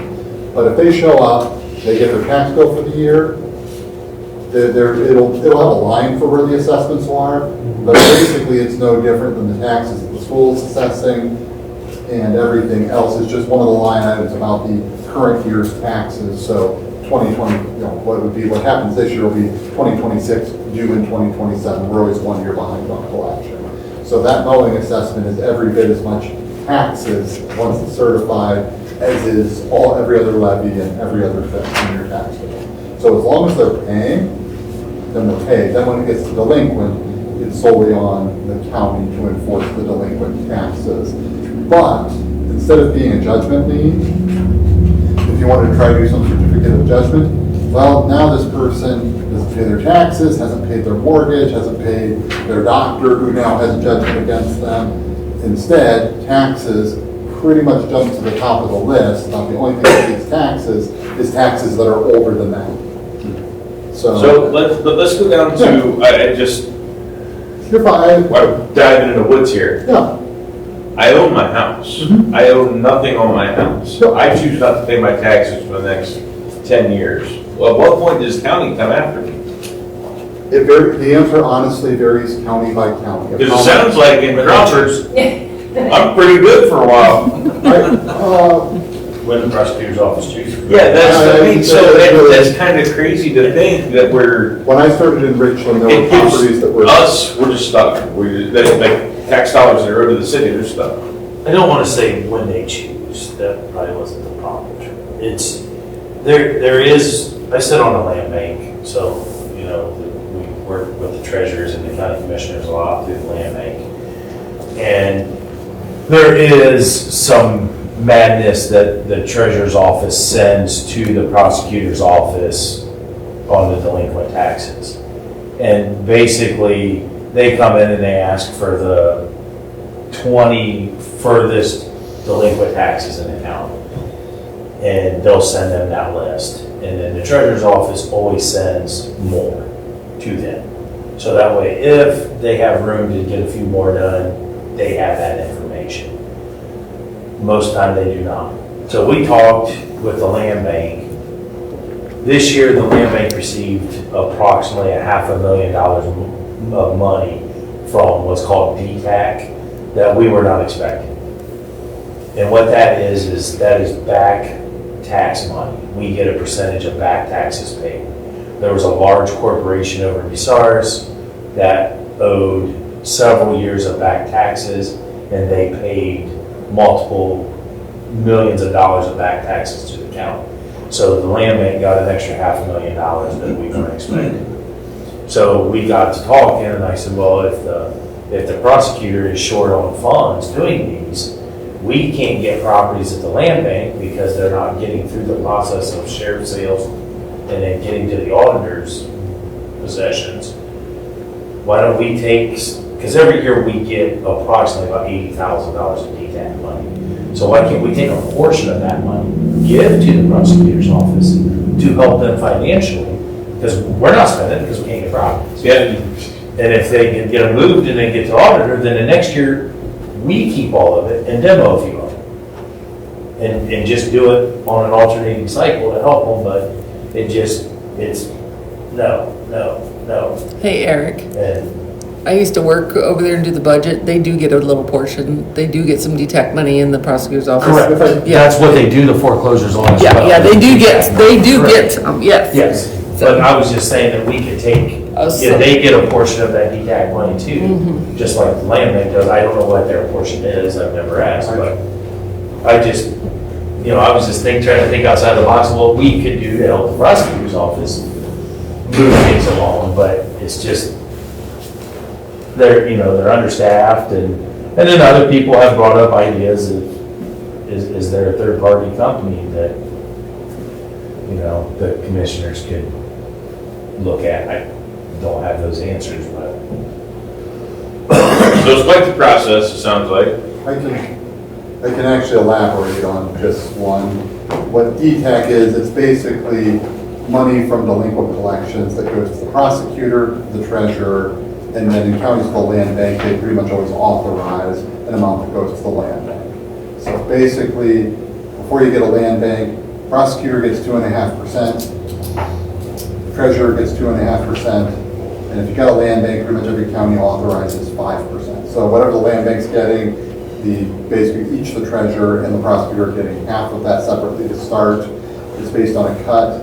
If you don't pay your property taxes on time, there's a 10% penalty and then interest accrues. So even if you're cutting out 10% of what you collect as delinquent to come back to the treasurer, the prosecutor, and a land bank, basically they're getting most of the penalty and some interest, more so than actually cutting into the school's original revenue. And the truth is, without some collection efforts, you're going to get zero of that. They're not going to get any. So it kind of works out that in reality, when you're looking at the big scheme, I believe they're basically getting the cut of the interest and penalties to fund those operations. So I just got one ask, I guess, of maybe something you guys, in your spare time, Monday through Friday. How does the city of Ashland get it done? Obviously, I don't know, other than Ashland. I've worked a long time over there, and there was a period of time where I had a choice to make, and that was our choice that was where I was going. Obviously, I stayed here, but I want to know how, I understand they got a university. The university and the city do not get along. I hope everyone understands that. That is not a good mix.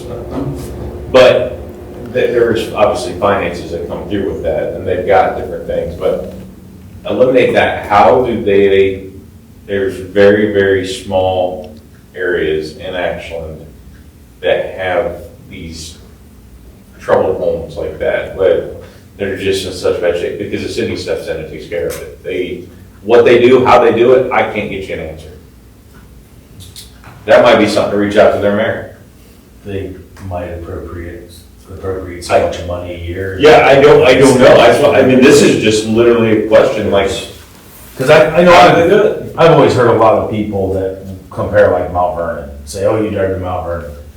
But if you go to Mount Vernon and you truly drive through Mount Vernon, you'll find a I learned a higher lot. percentage. There's a lot, no, very. There's a higher Mount Vernon percentage and than Ashland, what we have yes. here. And, you know, Everybody wants to pick out the good in these other towns, right, and that's what they want to focus on. Newark, how many times we hear Newark here recently? Oh, Newark this, Newark that. Yes, Newark's downtown is beautiful, I understand that. Go outside of the block. That's all I can say about Newark. So, there's, you gotta focus on the positivity, get pride taught back in. Ultimately, that's what I say, it starts at home with pride. Take care of your properties. It's not, I mean, I'm not saying everybody's got to manicure them all the same, but just a little bit of pride, try to take care of something. If you see your neighbor struggling, lend a hand instead of complaining. So do we want to review or basically ordinance about this on policing it, or? I don't think so. Or is this? I think we do a pretty good job on This that. is just an opportunity to explain to the committee and to everybody that's seeing that there is a process here and that it takes time. Yeah. And it takes time. And it takes time. there is legal law, there's a lot of things involved. We don't just get to go slap somebody around and say, do it or else. Unfortunately, our hands are tied on some of that stuff. But people want to No, that's, keep doing what you're doing. I really think we do a pretty good job collectively on addressing things.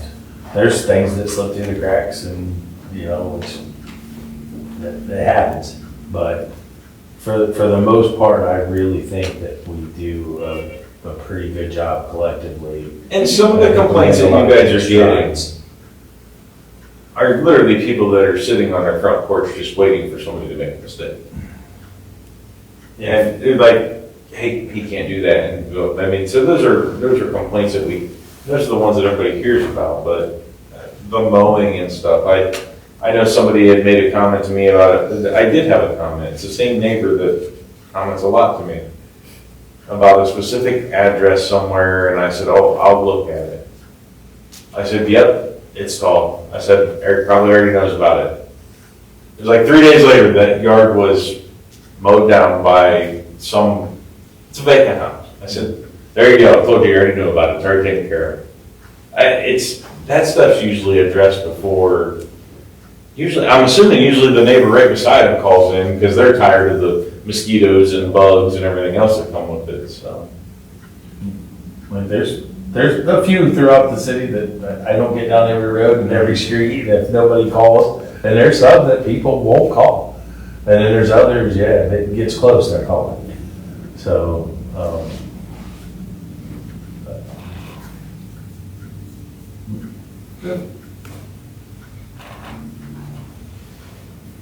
Well, thank you. you guys have any questions? Ask.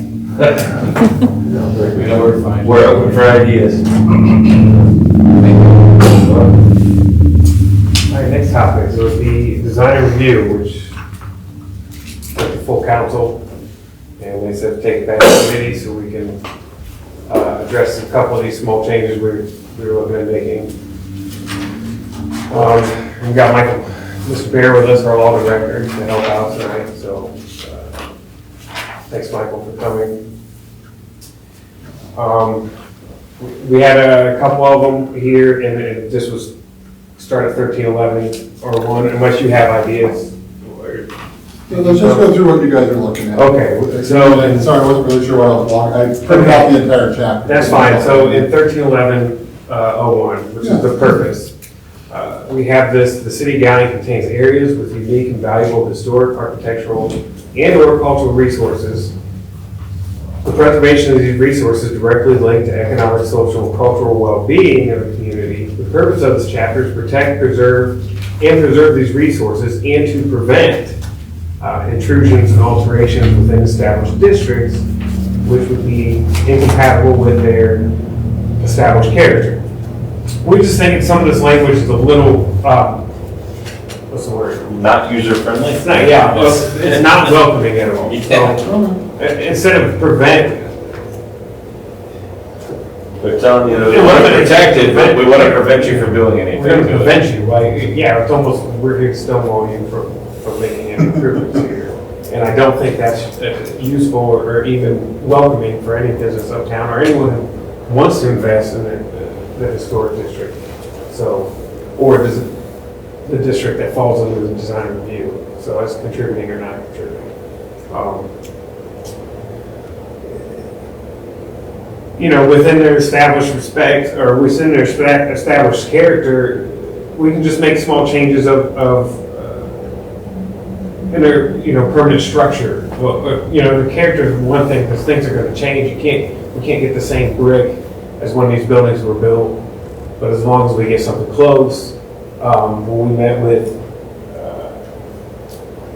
it was the Ohio Preservation Society, remember it was as long as something could be reversible, then it was okay to approve type things. You know, your windows, because you want to be energy efficient, the single pane glass doesn't work, or whatever type of windows. Those are removable. Your doors are removable. They can bring them back to original state. They're talking like, we're not going to blow out the face of the building to install the garage door.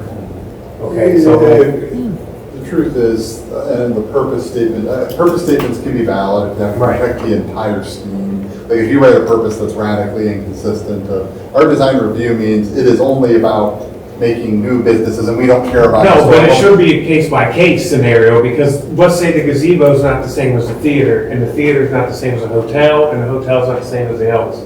So everything falls under a case-by-case scenario. What we have here is wording that is really discouraging. If I was thinking, if I even owned a building uptown, or thinking about coming here, well, I'd say, well, what's the point of going uptown? Because it looks like. I think you could easily come up with a more flowery or nicer statement if that's what you want to do without changing too much.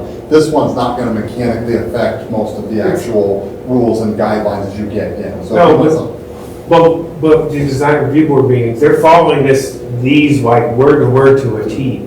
So, you know, let's say on 131105, the powers and duties of the board, Section A is here, evaluate, take action on applications for certificate of appropriateness, on authorization by 1311.07 of this chapter, which.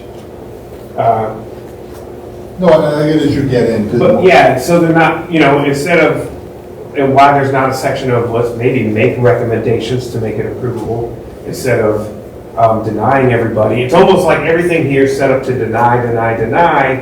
Very little was, how can we make this happen and move forward? But when you have a board that's going to run off these rules, and they really do, they sit there and they think through it and they make their decisions based off this, that language means a lot. It's not wishy-washy, which we also mentioned having a case-by-case section in here. So, because every building's different. Some face the west, some get beat up, some face the east. They don't take that, but the inclement weather is hard. So those buildings might last longer. So it has to be a case-by-case. It's like saying if we had a group that said all these classic cars we have to maintain, well, not all of them have the same mechanical issues, so we have to take this into consideration for these buildings.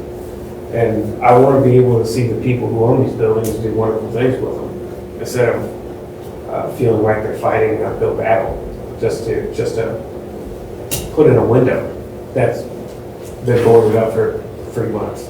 You know, so if we can make it so it's expedited, that's really good. And honestly, our process has been backwards, where they get denied by design review, and then they go to the zoning appeals, and then they get approved, which it should be the other way around. Design review denies, then they should actually have to plead a case for zoning appeal. And I've mentioned that the idea, it's backwards, that BZA has more ability to approve than design review. That their rules are written wider in every other context. When you appeal higher up, your probability of winning is at best equal, and usually it goes way downhill. Usually you give deference to the original body, and the next one appealing up usually is supposed to give them the benefit of the doubt, unless they're out of the ballpark, or that they've got the law just wrong. That's normally how appeals tend to work. Right. So, Do you have recommended changes? I do have some recommended changes. It's right there at the beginning. We have to add a case by case in the powers and duties. Which section are we now on? This is 131105. Okay. And they need to make recommendations. I think that should be part of their powers, a duty. Sir, I didn't mean to catch up, but I think what we need to do is what you need to do, what the committee needs to do is put together a recommendation Right. for the language change, and then propose that as an ordinance to amend these sections. And remember we talked about all along was that you do 2 or 3 sections, you come back and you do 2 or 3 more sections, you amend those sections. No, I understand it. But then we also have it in section 1311, well, it has some powers and duties of an economic consideration instead of economic hardship. So the fact that shouldn't be broke, that has to play a part in what I do and do not do with my building shouldn't play a part in that. I mean, I shouldn't have to be down on my luck to have pity thrown at me because I want to do something good with the building and make an improvement. So I think these are things that need to be considered. And this is why it should come, at least for legal advice or how to word these the right way. So So if we draft this up, that with the new verbiage in there, then if you get to see it, you can tweak it. We can work on some stuff. Like I said, we're bouncing around, so I get the idea. Put it to you this way, like I'm trying. The purpose statement, get why you want to tweak it. Like when I'm reading through doing analysis of somebody else's statute, or I'm pulling up something, the purpose statement is almost the least important part to me. I care more about the mechanics. The why, there's times where it matters, and I know why you'd like to tweak it. I just want to get more towards the mechanics, because those are more important. right. So it's like, I know right now, we're talking about 131105, powers and duties. What is it explain what you're actually trying to do, 131105. Section A is to add, make recommendations, was to hear, evaluate, take action on applications, but I think make recommendations would also be something for a certificate of appropriateness. So that should be added in there. And then Explain what you mean by make a recommendation. so if someone came to them and said, I want to change the roof pitch to a house that falls in, which this is actually a current one, but wants to change a pitch to the house. They mentioned it. So I sat in a meeting and they were talking about a gabled end, which a gabled end is below the roof line, right? And it's basically where the peak meets. That's a gabled wall, so that's a gabled end. And it was going to be facing a line of trees that no one was going to see unless you were standing right between the trees and the house. And the decision was going to be based on what material is made out of. There's no way you could see it from the road, driving by or anything, and that was going to hold it up. Because the rules, and instead of making recommendations, they had another meeting the other day, I didn't hear the final on that, but instead of making recommendations, it was almost everything just goes stagnant, and it goes. Hey, Matt, it looked like the roof was gonna go like this. Actually, the roof, it was totally, did not make sense from the drawing. The roof on the other side, it's going to match that. Yes. It was totally not drawn like that. Right, good, well, Yeah. the tree line, I understood what they were saying, but the tree line was gonna be in the way. Right, it's actually, you will see it from the front, and it's gonna be just Oh, they're like, gonna pitch it together. yes, just like the other side. Yeah, it was totally, did not make sense from the drawing, no. So, So then, these type of things, instead of making recommendations, say, hey, Are you meaning, so as a recommendation, so we see what you want to do. If you do it this way, we're good with it. Yes, or these are, make recommendations, not do it this way. Here's your options, and here's things we came up, let's say there's 3 things that you could do that would make this less of a conflict to have this happen. Not this one thing. I can see one problem with what you just said. And no offense to any of the people that are on it, they're not builders, they're not engineers, they're not designers. They're not gonna know. No, I understand. So it's gonna be Well, what I think you're talking about, and because that's what I was trying to follow. I know at times there is that discussion back and forth of how you get to yes, because I know that's what your real grand scheme is. Right. I think you have these conversations with people about the rules say you can't do this, this, and this, and I'll let you speak for yourself, but on some of those where you can explain what would actually work and fit the rules. Correct. I think this is almost a talking to Eric question more than talking to the design review board about coming up with the answers that get to yes, if you're dealing with that kind of engineering issue. So let's just ask Eric, did this specific scenario actually come to you first? Or no, so it goes to design review before it even goes to you. It's gotta pass them before they. Whereas if you could have talked to him, you could have been like, well, hey, actually, if we do this would work out really well, then you could propose it to them. Do we have something wrong on that end? I don't know. I think it's just the rules, it's the wording in the rules, like, I mean, I know everyone's busy, but they have their meetings in the morning, but if you go to a meeting, you'll see they are fine-tooth walking word for word of what's in the ordinance. And it is an ordinance, so. So they have every right to do it. It's got to be black and white, or it's not working. Like, I'm watching it not work, because, and that's, it's, I don't butt in, I just sit there and watch, but it is very difficult. It's not working. So, rewording this to make this a little more broader and grayer instead of so tight. Like basically, right now it's kind of a tight ordinance. So it only allows for certain materials, which we've all had that argument in the past about materials. That's another section we can tackle another time. What their duties, their powers, their boundaries are. But some of them contradict each other.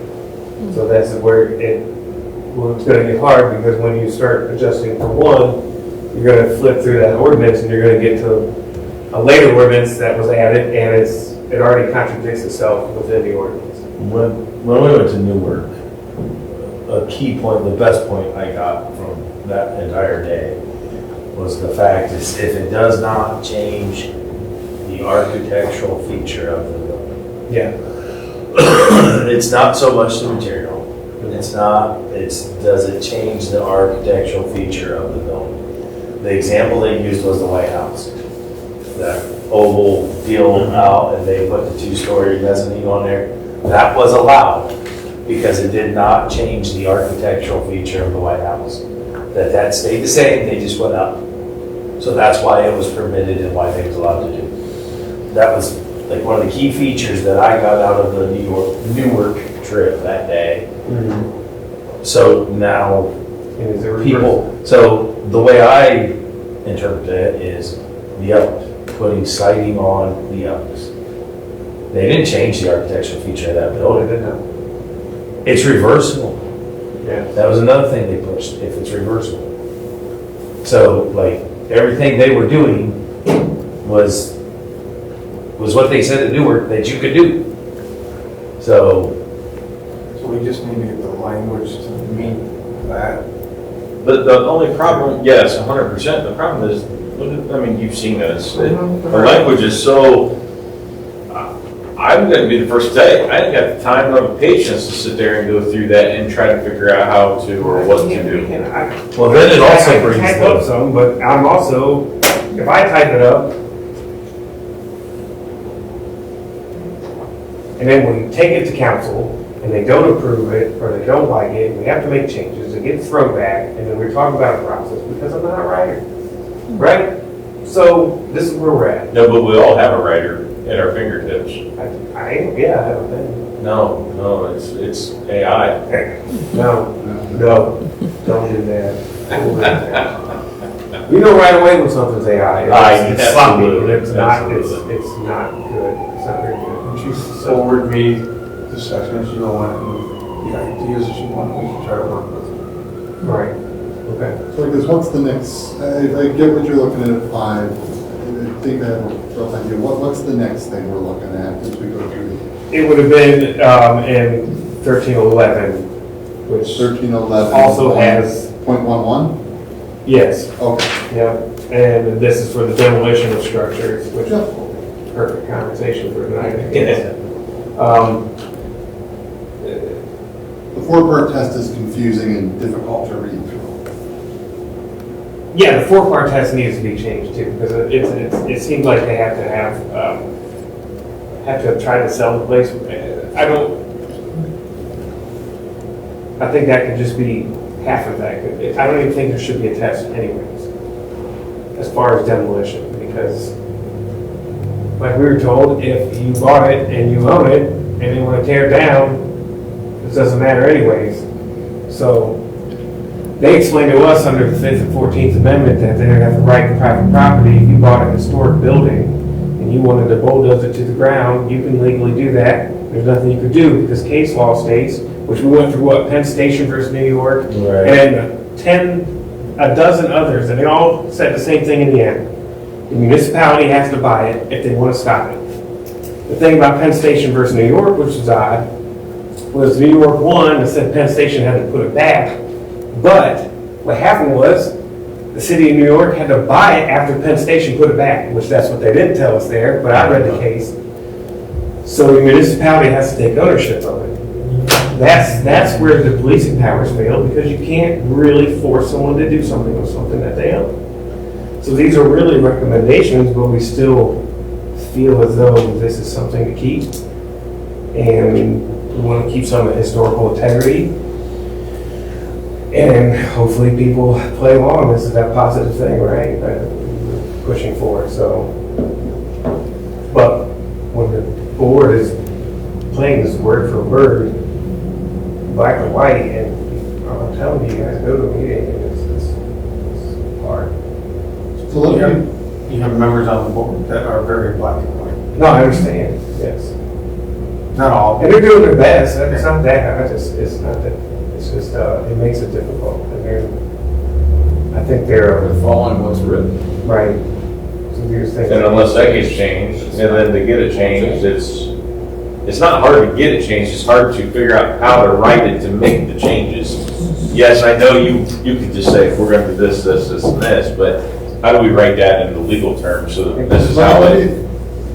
and you guys, the first time you started asking about basic ideas, I came to you with a couple things, I'm like, I gotta start somewhere, but let me, I guess if you were playing around with demolition, and we were really changing this up. First question, honestly, if it's legit, straight National Historic Register of Places, do we want to let design review have a little bit stronger say on that? Like I said, and that's an objective list that can be obtained really easily. Do we still care about keeping that subject to a little more scrutiny? Once we get past that, do we care about the rest of it, or are we just going to deal with that more case by case rather than going through? Does it have historic features? Do we want to look if it's eligible to file? Where we start getting into the real mechanical mess. If we said it's on historic register or it's not, that's a 2-part test. Mechanically easier to read through versus trying to go through all those pieces. I know at times that gets into the discussion of we need to call in this expert to figure out how its architecture adds up. Does it have enough histocracy to fit the register? And you end up going into the other person owning a property having to get these architecture experts and fighting with each other, trying to bring these people to the board. And I think that's come up before. So I don't know if that's something you guys want to get away from and sort of hypothetically come up with a test where if you really wanted to write it, if people want to demolish the properties that are historic, they can do it, but I don't know if you want to go fully that route. No. That's why, and I'm just trying to be, like I I said. think we have that wording in place, we just got to use it, and I don't know that it's in the demolition part. Well, the The demolition. contributing part and the non-contributing. Right. I think that is I think those are our key terms in a lot of aspects. And we have talked, the design review board, and we have had conversations about that list needs work. Which they're working on the contributing. Right, yeah, They we're did trying the to- north side last month, the north. Yeah, we're trying to decipher and straighten out what a contributing building is and what is a non-contributing building. And I think if that was in the demolition order, you know, a non-contributing building, really, you should be able to come and get an approval to have it demoed pretty easily. So what you're talking, so even then, you're talking about a 2 or 3 part test that's much easier. You either have, let's say we have this one that's truly higher on the National Historic Register.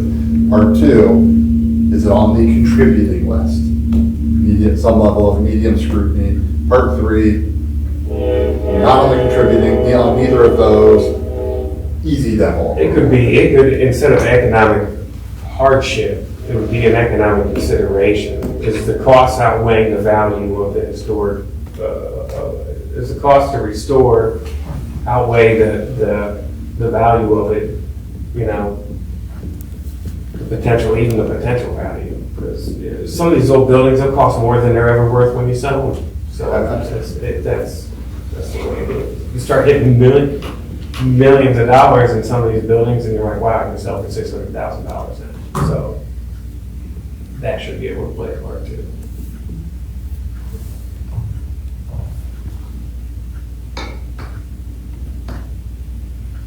And like I said, I was kind of going through the part 4 part test to start. I'm trying to mechanically go one piece at a time to understand what you're going for.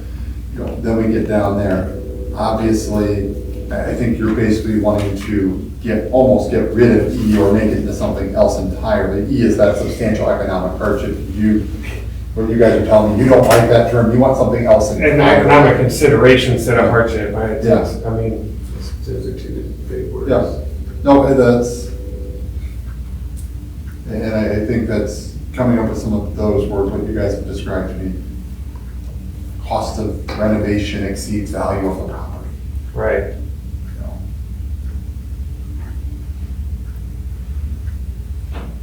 No, I mean, the goal isn't to have people want to come in here and tear every damn building down, but the goal is for them to come in and say, all right, Eric, how do I go about meeting with the designer review? Because I got some really good ideas for this building and I want to make it go through. You've been able to kind of give them some pointers and then meet with the designer review and just say, yeah, case by case, we'll take a look at that. We'll see what we can do to move So, forward. sorry, I'm not trying to say, it was just we're looking at Yeah, demolition. yeah. So when they get to that point of wanting to No, demolish, 100%. what are the rules? So this doesn't mean we want to demolish every building. No, in but town. even like, let's say part 3, the property is not sold within the previous 2 years, established, like, You don't want part 3 anymore, right? no, why do they gotta wait 2 years? Yeah, like the building will worsen in condition within 2 years, so that just seems,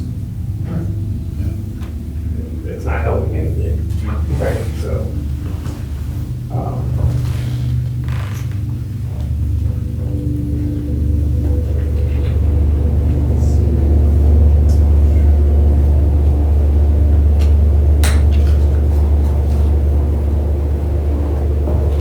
Do you want something like that where it's trying to say that, you know, the wording of this says trying to avoid granting demolition? And it's really, if you want to sum up a lot of that, it's going into investigate to try to prevent demo. Right. Is that really the language you guys want moving forward is the goal? Prevent demolition. I mean, yeah, you'd like to prevent it, but we're not going to stop. We want to give you an alternative. We love to work with you to Encourage renovation. Yeah. Improvement, not demolition. So, maybe you keep something like F, but that's, like I said, I'm trying to go through mechanically what you guys want, so that's why and I'm trying not to make it so legalese it's not ascertainable. No, I get it, yeah, I get But it. sometimes it gets tricky. Or sometimes it's just, there are some concepts that are, this isn't, there are some concepts that are complex enough, you can't make them into a 10-section sound bite, and that's the difficulty.